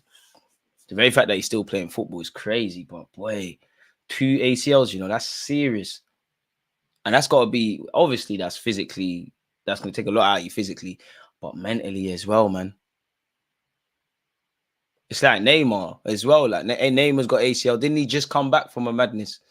Son Heung-min, he's been a bit quiet today. You can never say that about Son. He tries to get the burners going. Good defending by John McGinn. Konza stinking up the place again. I thought Spurs should have had a foul there, and it's John McGinn here again. I think everyone from both teams just throwing themselves to the floor unnecessarily. John McGinn takes it quickly. Leon Bailey tries to put it across the box. I can't lie. Bailey might need to come off, man. That was horrible. Allow me, if you want chicken and chips, just make that good stuff yourself. Nothing beats homemade. That's the mentality we need to have. Chip roll for 70p. Bro, the buses as well. Still get a proper munch for your pounds up north. Yeah, but up north, though. Up north is crazy. Up north is crazy. London, forget all of that. Fish and chips is a madness.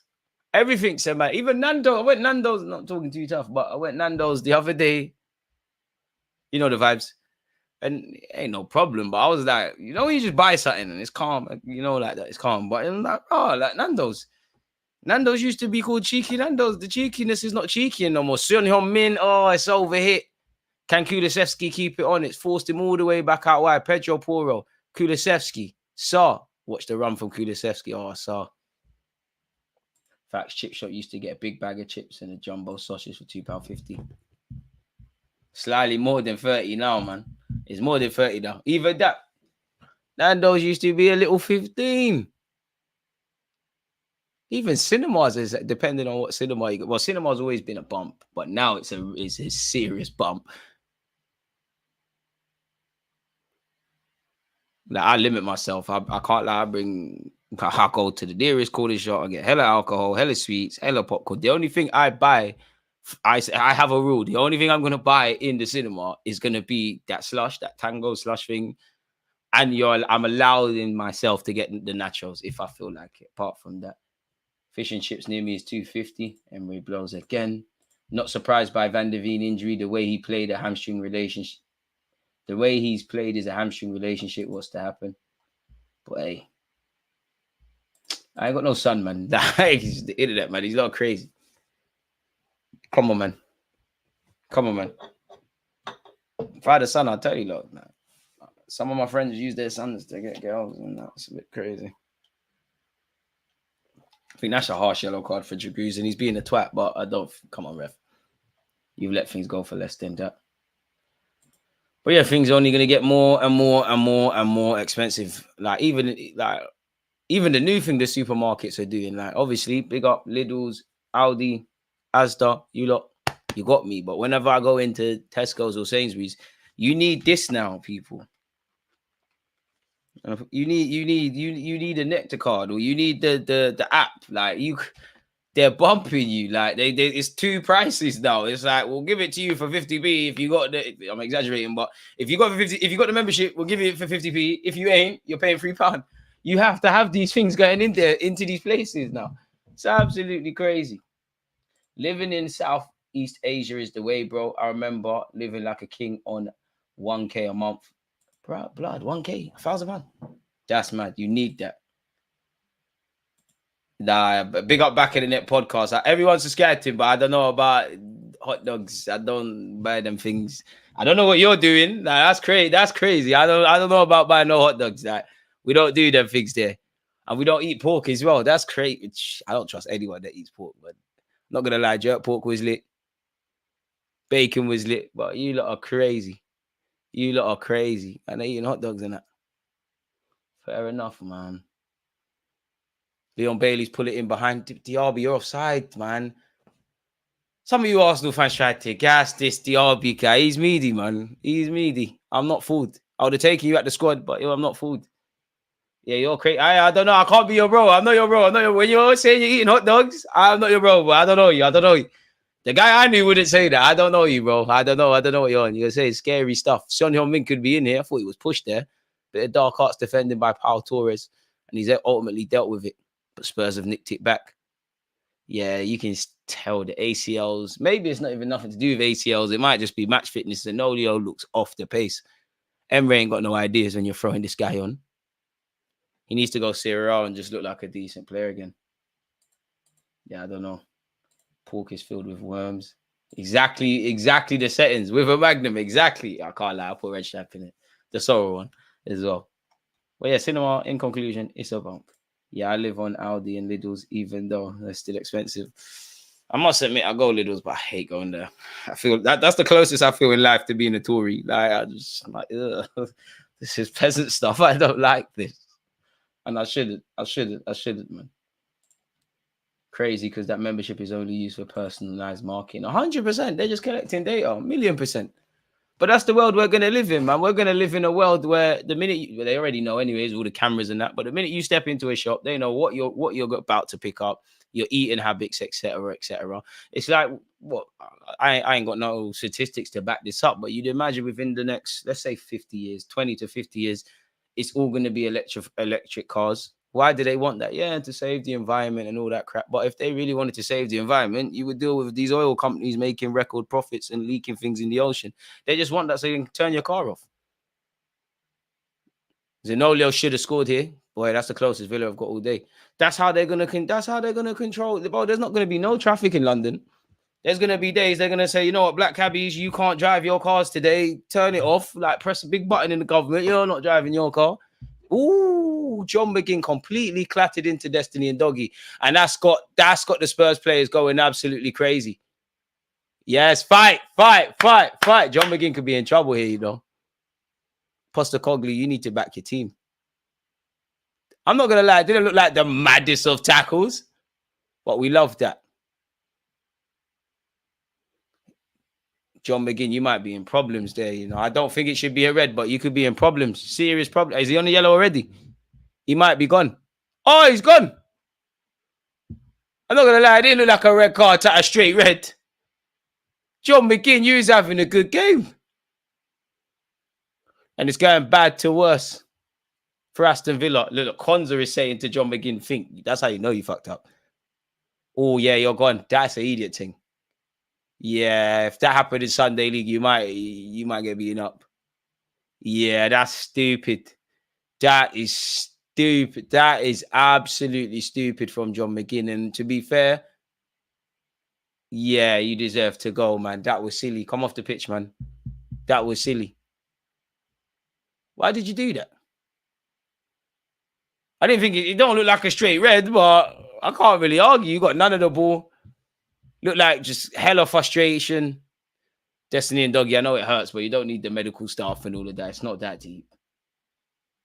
100%. You got to clamp people. Emre crumble happening again. Remember, he's better than Arteta.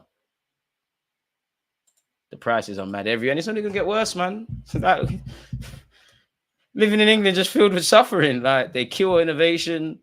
Just filled with taxes. Like, it's... You wake up and your money's gone. Like, this country is a shang, man. Yeah, man was living in a modern studio for 300, 5 minutes from the beach, was eating out every day, trained MMA and going out at least once a week. You're living the movie, man. Unreal tackle. Have you seen his head shape? Not everything is right there.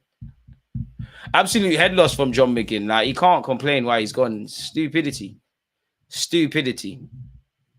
Not only are you 2 goals down, but now it quickly becomes damage limitation for Emre because, yeah, you might concede again now.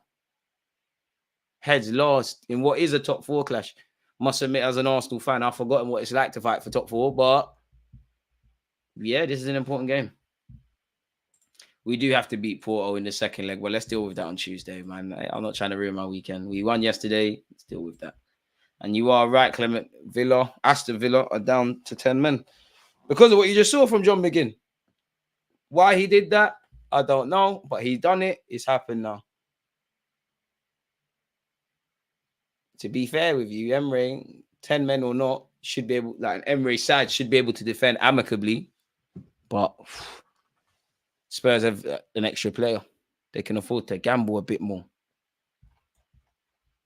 What's your take on the potential Douglas Luiz to Arsenal? Make it happen. Can't see it because you're going to have to pay a lot of money, but make it happen. Maddison, Destiny and Doggy, surely another foul. Aston Villa, don't know whether they need to stick or twist. A lot of their players look rattled. The shape's gone. Yeah. Like, they're clamping down on everything, man. Like, and a lot of people don't even like like to read what's going on in the world. Like you look at the budget that was just announced by the government. Again, it's just a war on us average people. Hey, the Tory government's done a number, Not that, listen, I'm not by no means advertising for Labour. So weird. Not that we really have a decision in the grand scheme of things, It's just that democracy is purely an illusion. Like we're voting for no reason, essentially. But if we do have an option, I'm not glorifying Labour, but they're better than the Tories. But then again, I can understand why people don't vote, because they don't believe what the Tories are saying, don't believe what Labour's saying, don't believe what anyone's saying. You don't have to deliver on any of your promises in Parliament. You just need to lie, promise the world, and just whatever. It's like for these politicians, like real life is just a video game for these lot, man. Bailey's come off for another defensive body. It's just about looking after your own vested interests. Taxes turning me Tory. We need Green Party to come in for the vibe. Brazil.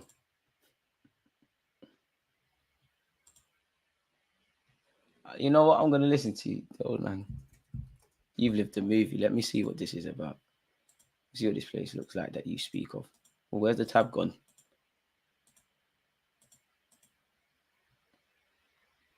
Wouldn't say Miami. Bentacle's coming on. In fact, this looks all right. This is what you was living. Night. Let me type in nightlife. Yeah, but them kind of places, boy, I don't know what you're doing that night, but it's scary. It's scary. You need to check the authenticity labels, or you can get yourself in serious problems. Yeah, this place looks lit. Politics is a joke, man. Do you think people will be pushed over to revolt against the government like it's always been throughout history? Well, what change happens? You look at slavery, you look at wars, you look at England versus America in history, you look at any sort of world record breaking moment in life. When does it change ever come peacefully? I don't advocate violence, but I do think, the British public need to take a leaf out of the French, and then maybe things might change, man. Things might change. Brendan Johnson's on the floor here. Maybe things will change. Because it's getting to that time, like, the government's violating. Like, look at what they're doing in our faces. Like, it's time to start writing and breaking things. Allegedly. What actually happened here to Brendan Johnson? Can't lie, Aston Villa have lost. They've lost their discipline, man.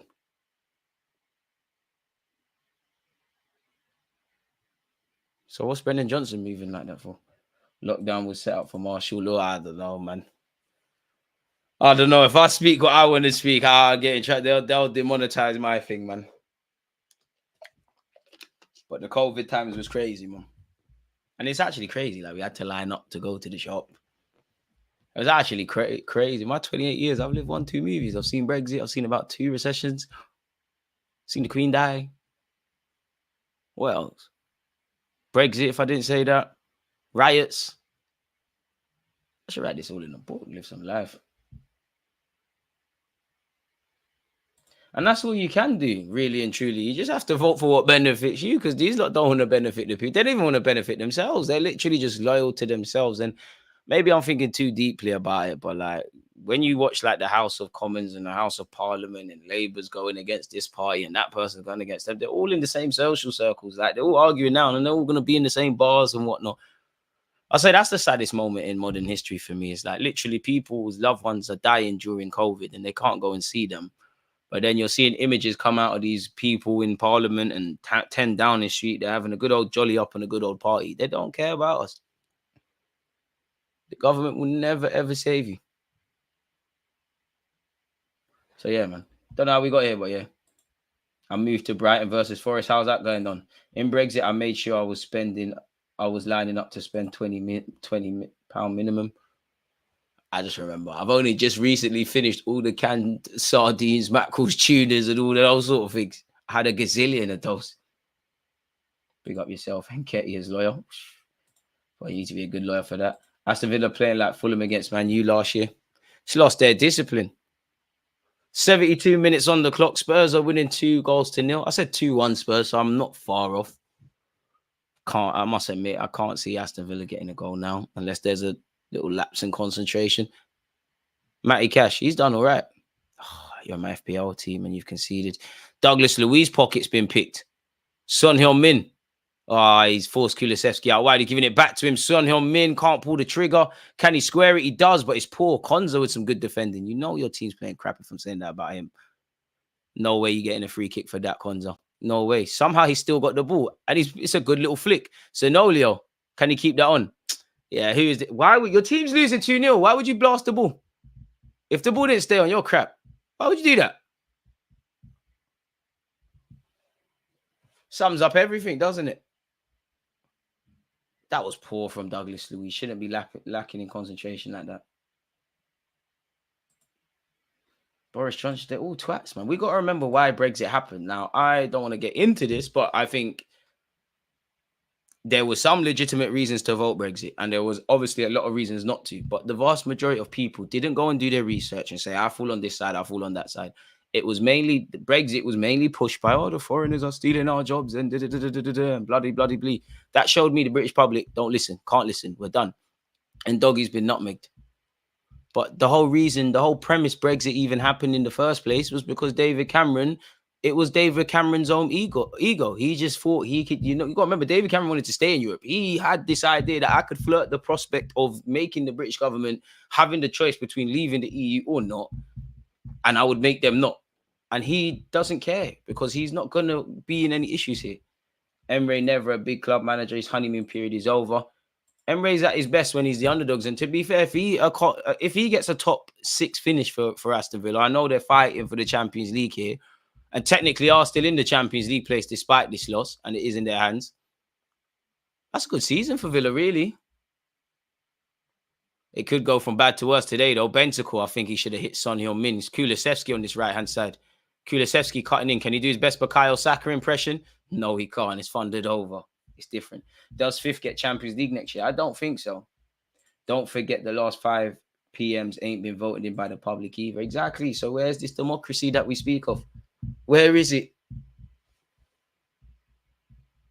All the government do is spread hate. They spread hate. And as much as it's more than, this is why I hate all this racism rhetoric and stuff, because it's a class war, if anything. The rich are getting richer. Energy prices are going up. Man are making profits and that, but the living wages are not. You got living wages going down. Savings are down. Wages are down. People are going on less holidays. Inflation of food is going up. This tells you the government. This tells you the government's not doing its job. This tells you that the economy is not thriving. Obviously, if the economy is not thriving, people are not going on holidays. People are not buying stuff. The world's not going around like how it should be. But don't know how we got here. But yeah, man. No worries, Diallo. Brighton are winning a goal to 0. Taking into account Man United and Chelsea, who are the traditional top 6, are in the mud. True as well. You are right on that. And next season, if he's there, be a bit different. But to be fair to Emre, bro, there ain't nothing to do with him. Well, why are the Aston Villa fans are letting the linesmen know what they think? That's terrible by Douglas Luiz. Yeah, if this was an audition for Douglas Luiz to join Arsenal Football Club, it's not really the best, is it? Thought that hit the hands of Bentancur. Surely a free kick for Aston Villa. It's here with Ollie Watkins. It's not here with Ollie Watkins. How's he not got a free kick for that? Aston Villa are behaving like school children, if I'm honest. And this game was just becoming a fight. Kulusevski's done very well to ride 2 tackles there. He cuts in. Zanola, if you get rich, you're terrible. Kulusevski still got it. Or eventually a foul's been given. Brexit has made everything bad value. Have you noticed the quality of food is bad? No, and it's only going to get worse. It's only going to get worse. I agree, DG. Tory's real motto is to keep the rich rich and the poor poor. All of them. It don't even matter about this party thing no more. Like, all of them are fucked. Like, all of them. I vote for no reason now. Like, do you know how many times there's been votes for stuff I don't vote because it doesn't mean anything? Or if I do, it's going to sound bad and you can say I'm wasting my vote, but nothing's going to change. I just vote for the silliest party. I think the last time I voted for the Green Party, just because they said they'll legalize certain things, like, just on nonsense. It's not going to change anything. Half the time, if you actually want to know what the economy's doing or what the direction someone's moving, just look at what the banks are doing. Just follow banking news. Douglas Luiz, that's a lovely ball over the top for Moussa Diaby. It's not the worst of balls into the box with his right peg, but it's not good enough. Yeah, Spurs are going to get that third soon. 13 minutes. There'll probably be at least 10 minutes, in my opinion, of added on time. Son Heung-min tells his teammates to calm down. Basuma, son, you speak facts, bro. I live in Canada and our idiot PM is a shambles. Same thing all over the world, man. Emery will always bottle things in the lead, but he'll lead Villa to a trophy before Ange leads Spurs to one.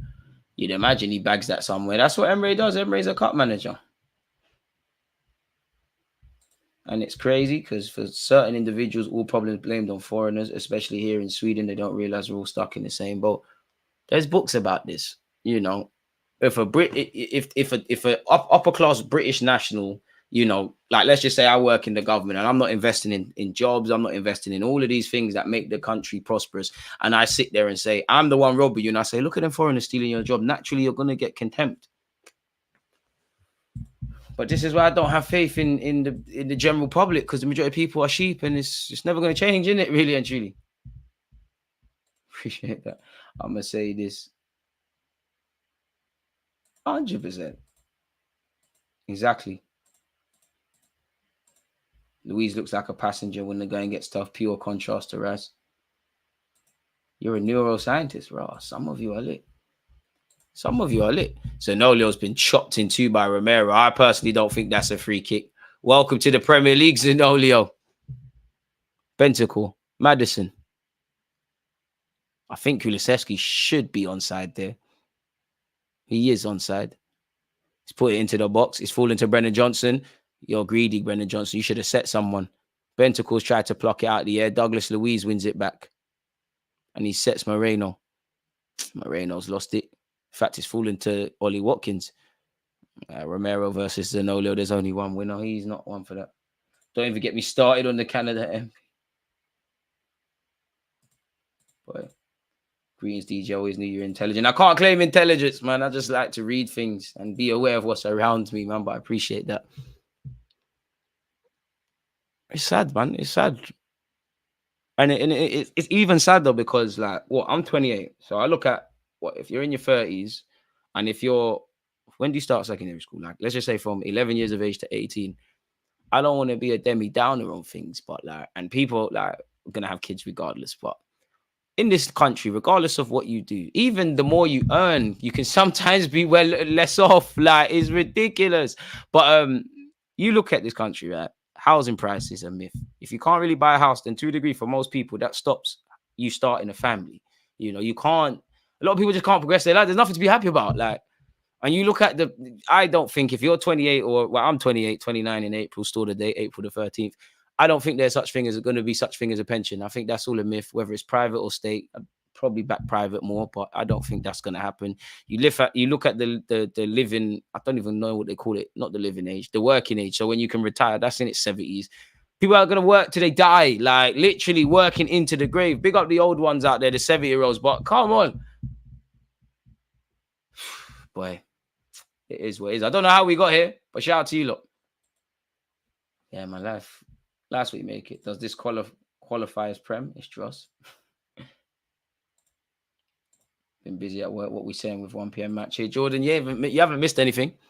Well, you've missed John McGinn lose his head and get sent off, but before that, Spurs scored 2 goals in the second half, courtesy of Brennan Johnson and Madison. Other than that, it's not been the most exciting thing, but on the balance of things, Spurs deserve to win. I think there's too many square pegs and round holes in this game with Emery's Aston Villa. I don't think the players were brave enough or good enough, but I don't think the way he tried to play was brave enough. I think he stifled his players as well. And I think hindsight's a wonderful thing, and they're down to 10 men, but how he's kind of set up with some of the players out there at this moment in time is how he should have started the beginning of the game. We need a politics and philosophy stream, DJ. I reckon you got loads to say. I ain't got nothing to say, man. Philosophy. I do read a lot, to be fair with you. This is the next book I'll be reading. This is the book I'm currently on. Forgive me. It's absolutely battered, but The Enemy of Ego. I like to read. Just finished reading The Wealth of Nations, to be fair. It's a big-ass book. It could become like The Kitchen. I mean, I don't want it to be like The Kitchen. That's scary. I know I'm going to... If it gets like that, I'm going to be a man of the people, but I'd rather feast than starve, so... I want to be on the right side. I can't lie. It probably will be. And London's just gonna. I don't know how New York is, but I remember watching something. They said London are trying to mimic New York. I think the core bit of London will be reserved for the riches, and then everyone else. I think London will be. It already is, but I think it will be a place for the rich and the very well off, and then like the workers, the people that keep the 9 to 5ers and whatnot. You'll be living on the outskirts, and then even the outskirts are gonna get messed because if everyone's saying, "Yeah, let's move to Milton Keynes, Kent, Harlow," if everyone's on that, then naturally same thing's gonna happen, and again and again and again. And it just makes me wish I was born like 10, 20 years earlier. Because in the 70s, 80s, 90s, if you just had some money and you just went around Hackney, for example, many places, but you just ran around anywhere really. But if you just ran around Hackney and bought a couple of houses, and look where you'd be now. Like look where you'd actually be now. Corner kick to Aston Villa. Oh, is the deadlock gonna get broken from a Villa perspective? Is that another corner? I think Vicario got hit there. I thought that was a corner. Vicario did catch his fellow Italian. Zinolio caught Vicario, his fellow Italian. What happened there? Brave from the goalie. But yeah.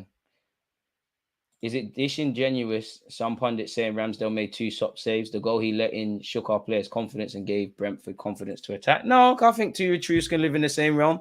Ramsdale did make 2 good saves, but fundamentally, he made that mistake, innit? Really, and that's probably what half of the reviews on the games are saying on YouTube and all the articles and definitely Match of the Day and whatnot. He made a mistake.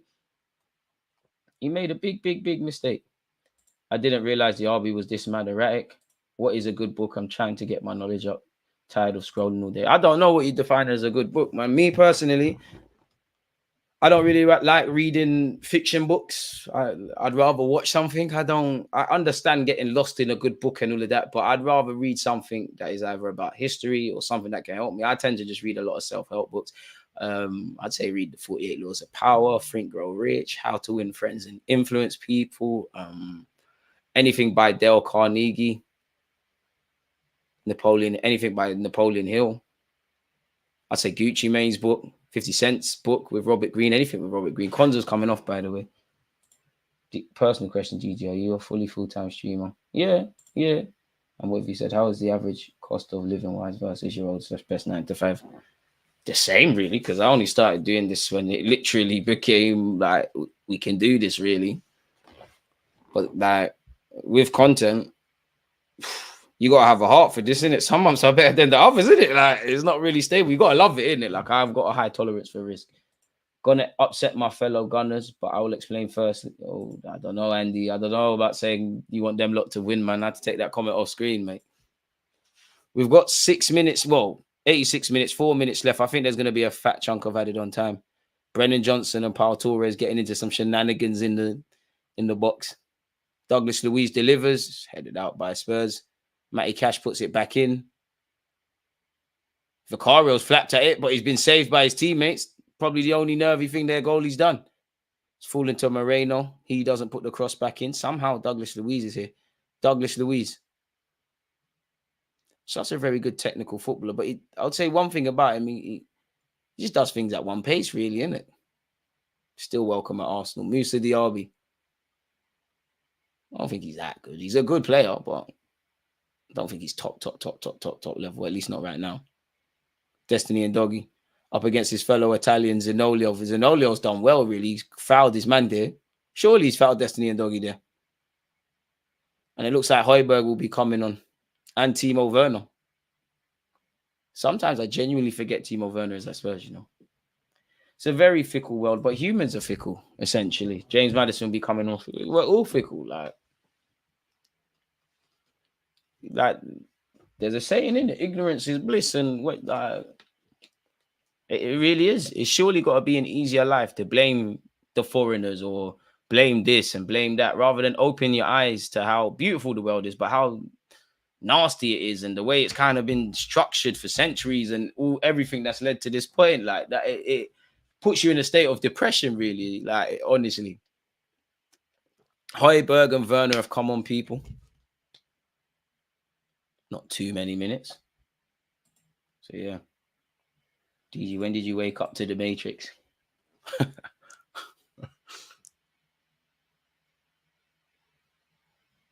I mean, I've always had my dad and my uncles have always made me aware of how real the world is. And I can't speak for women, but like I'd say generally as a young man to a man, well, as a fully grown 28-year-old man to a young man from a teenager, I think the world is brutal for males. Like you see the difference between haves and have-nots, like literally from the jump. But I'd say truly, when I again, can't remember the word now. When I actually read the first book, like 48 Laws of Power, like when I actually read one of these self-help books, because I used to be against it. And I still, like, you can't just read books for no reason. Like, you got to put things into practice. But I'd say that. In fact, I don't want to, that. In fact, God, please don't get my channel demonetized. But when I started reading about Rothschilds and Rockefeller and Bohemian groups and all of these things, you just see how everything's a stitch up. Like, everything is just in a way. So, yeah, man. Does Spurs have a win against top 3 this season? I wonder. Liverpool, innit? 9 men Liverpool side, but Liverpool, innit? Ooh. Højbjerg just sent Douglas Luiz for a bagel, and he's played a lovely pass to this right-hand side with Son Heung-min. It's a poor pass from Son. It's fallen to Kulusevski. Fortunately, it's been blocked, and it should have been free to Spurs. Aston Villa have down tools. They look like they've had the stuffing knocked out of them. They look tired. They look like they're feeling sorry for themselves. They look ill-disciplined. Just choking, really and truly. Give me Kudus over DRB all day. I'm for that. DG, you appeared in AFTV last night. Can we expect to see you more on it? AFTV is like the tabloids newspaper, and your channel is the Financial Times. Solid opinions. Big up AFTV. Why not? Spurs beating Villa means Villa can't relax against Man City in 2 games' time, which is good for Arsenal. It's all about the bigger picture. I hear that, Andy. You redeemed yourself. Didn't know Rice has scored more goals this season than his last 2 seasons combined. I did. What about reading the Bible? Listen, read the Bible. Yeah, read the Bible, the Quran, whatever religious book you want. To be fair, I think everyone should live their lives based on the book of Proverbs, really. Just be a nice person and all that stuff. Son Heung-min, there you have the third. Game, set, match. Aston Villa passed the pad. Emre's Aston Villa have choked. Son Heung-min hasn't had the best of games, but the captain has added the fatal blow. It is Tottenham 3, Aston Villa 0. And yeah, Aston Villa, with Spurs with a game in hand and 2 points behind you in the battle for 4th. It's not over till it's over, but this is horrible. Horrible, horrible, horrible, horrible. 10 minutes of added on time, folks. So there could even, in theory, be more time for Spurs to add to the score sheet. Boy. Exactly. But even if you were to get rich, once you get to a certain level, I take it, you either have to stay, I'm staying on this level, or people start talking to you, start inviting you to certain parties, and you're made to do crazy acts. Why not, Diallo, man? Emre is better than Arteta, you know? Miv. You'd think why I think DG streamed the Arsenal game yesterday. You're mad, man. No, I didn't see that, but yeah, then man, one goes, the next comes back, man. If you would like a picture into how the world works, 1984.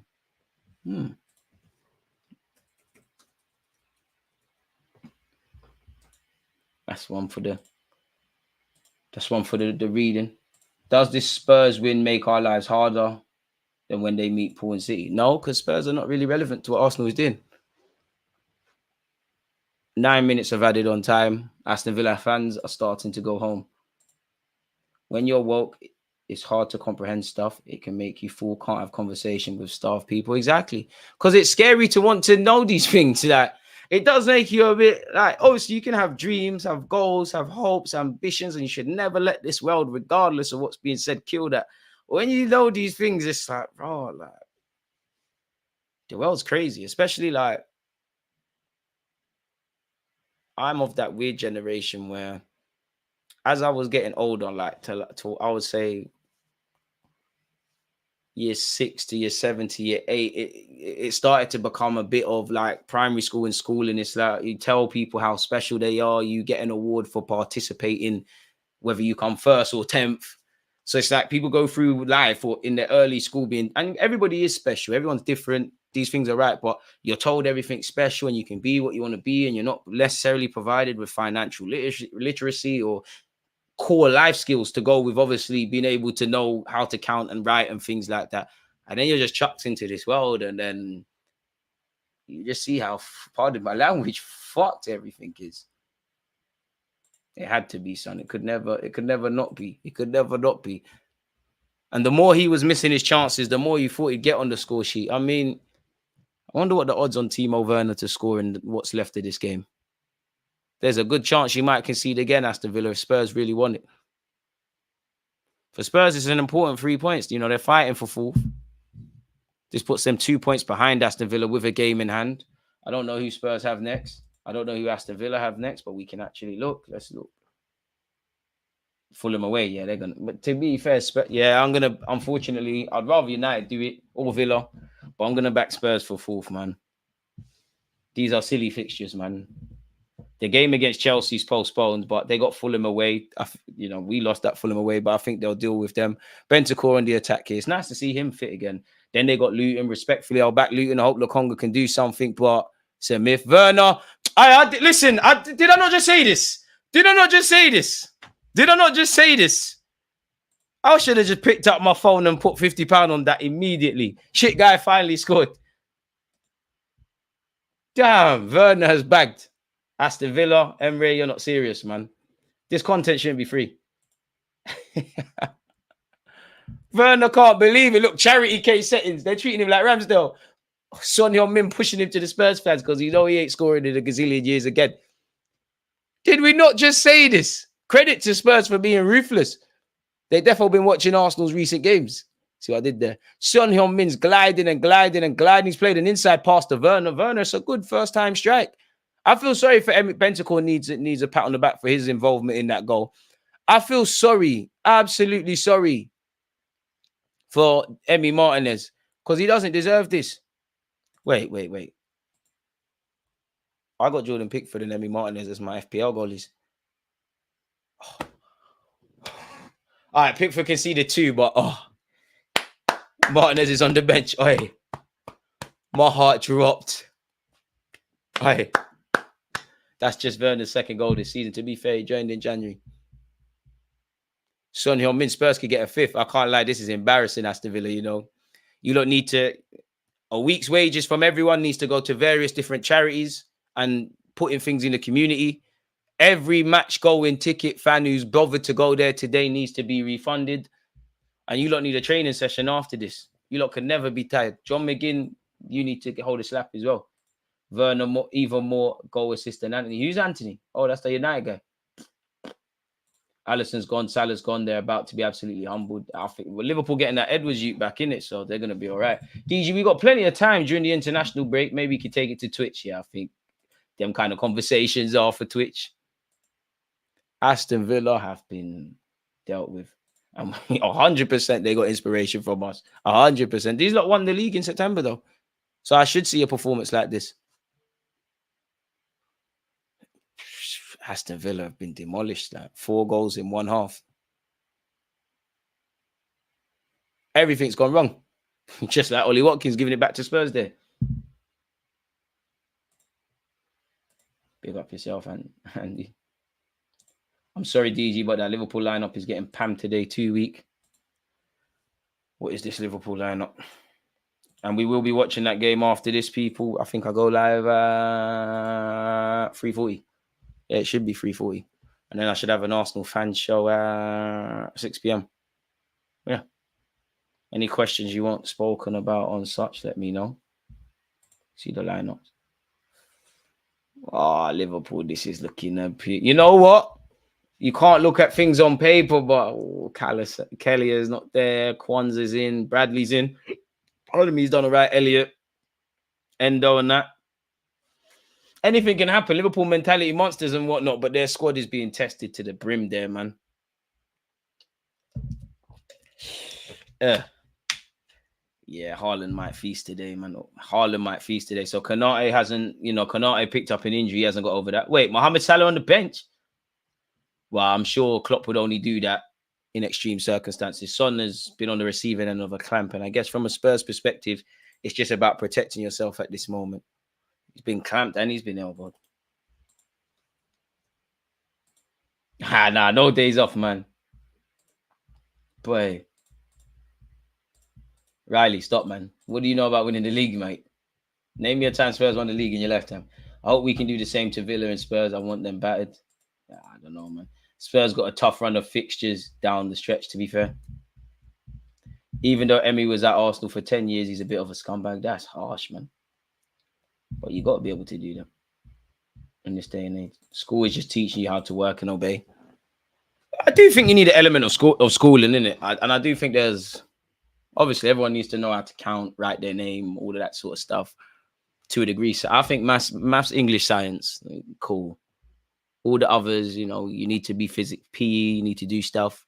And I actually think PE is a good life lesson, man, because especially for young men, I don't know how it is for women, but for young men, like people I don't advocate it, but this is life, innit? People get bullied.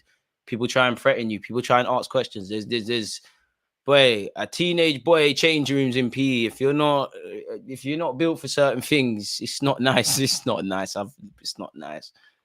Like, you ever seen a fat you be humbled in places like this? You need stuff like that. So I guess a girl's change room is probably the same. There's a lot of life skills you can learn from school. Standing up for yourself and getting beaten up, but still standing up for yourself. I'm not gonna lie, racism, 100% racism in school as well. Like, Miss Dickey, yes, that's her name. I know you're in Australia now, living life with Mr. DePino. You ran off to Italy with. He used to coach for our team. You was racist. Miss Hurst, you was racist. Miss Manchbridge, you was racist. Right. He was 100% racist. You know, said racist shit. I was so disappointed with education in school. I'm not gonna lie. Everyone would say if I could go back in time, I'd have listened more in school. I would have picked business and iMedia as options. I would have been a bit better behaved just because people are more likely to do things for you if you behave yourself. Other than that, no regrets. I would have everything I've done. I would have loved to have done it times a million. Zero regrets in that regards. Diego Carlos is a scummy character. Did something similar to Eddie. He is a piece of shit. I want a draw or a total beatdown by City. I need the emotions drained out of Liverpool. But then again, this could give Liverpool the right kick up the bum. Their chips are down. Everyone thinks they're going to be done for, etc., etc. And they could find a way out of this, people. So yeah, that is the end of the game, people. You're not seeing anything, the game, you're not seeing anything that is a lie. It's 4-0 to Spurs. The game came alive in the second half. Maddison scored, Son scored, Werner scored, Brennan Johnson scored. Aston Villa just lost their discipline in this. Take nothing away from Spurs. They were ruthless. And again, they're 2 points behind Villa now with a game in hand. 53 points, 27 games played. Villa have 55 points and they played 28. And if you're a Man United fan, you're probably disappointed because Spurs are moving slightly away. You know, Emre showed his lack of tactical flexibility at the right time. Their players lost their discipline, summed up by John McGinn, quite frankly, being an absolute idiot and getting himself hooked. And that probably didn't help their case to salvage something from the game. But they've been crap. I only feel sorry for Emi Martinez. I don't think he deserves anything. Not a topic for today, but as much as education is important, schools are built with the intention of getting people set to work in a factory, ring bells.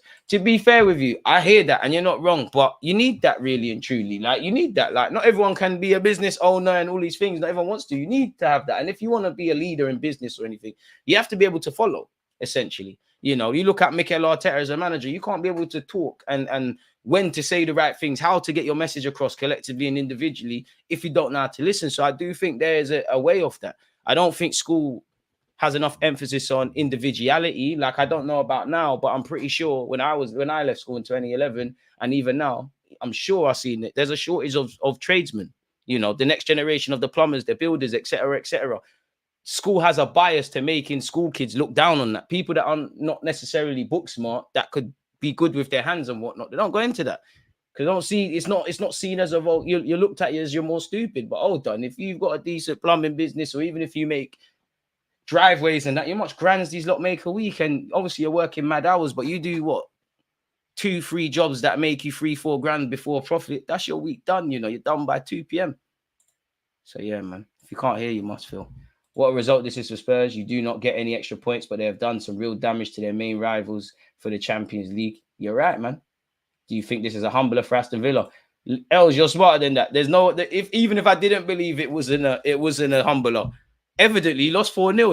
It's got to be demoralizing in your own place as well, where generally Villa Park has been a difficult ground for people to go to. I wish that Aston Villa in the second half was there when we went there. And that's the thing, it's set up by propaganda as well, man. So yeah, people, after this, we're watching Manchester City, Liverpool City. I'm going to be live in about 40 minutes, people. So yeah, man, I appreciate you lot's talking points. Don't know how we went from the game to politics, but it's always lovely to have you lot here, people. So yeah, Liverpool City, then it's fan show business in the evening. Tuesday, we've got to watch along for Porto. But for now, I'll see you lot in 40 minutes, man. There's always just that active red flag defending. I think it's like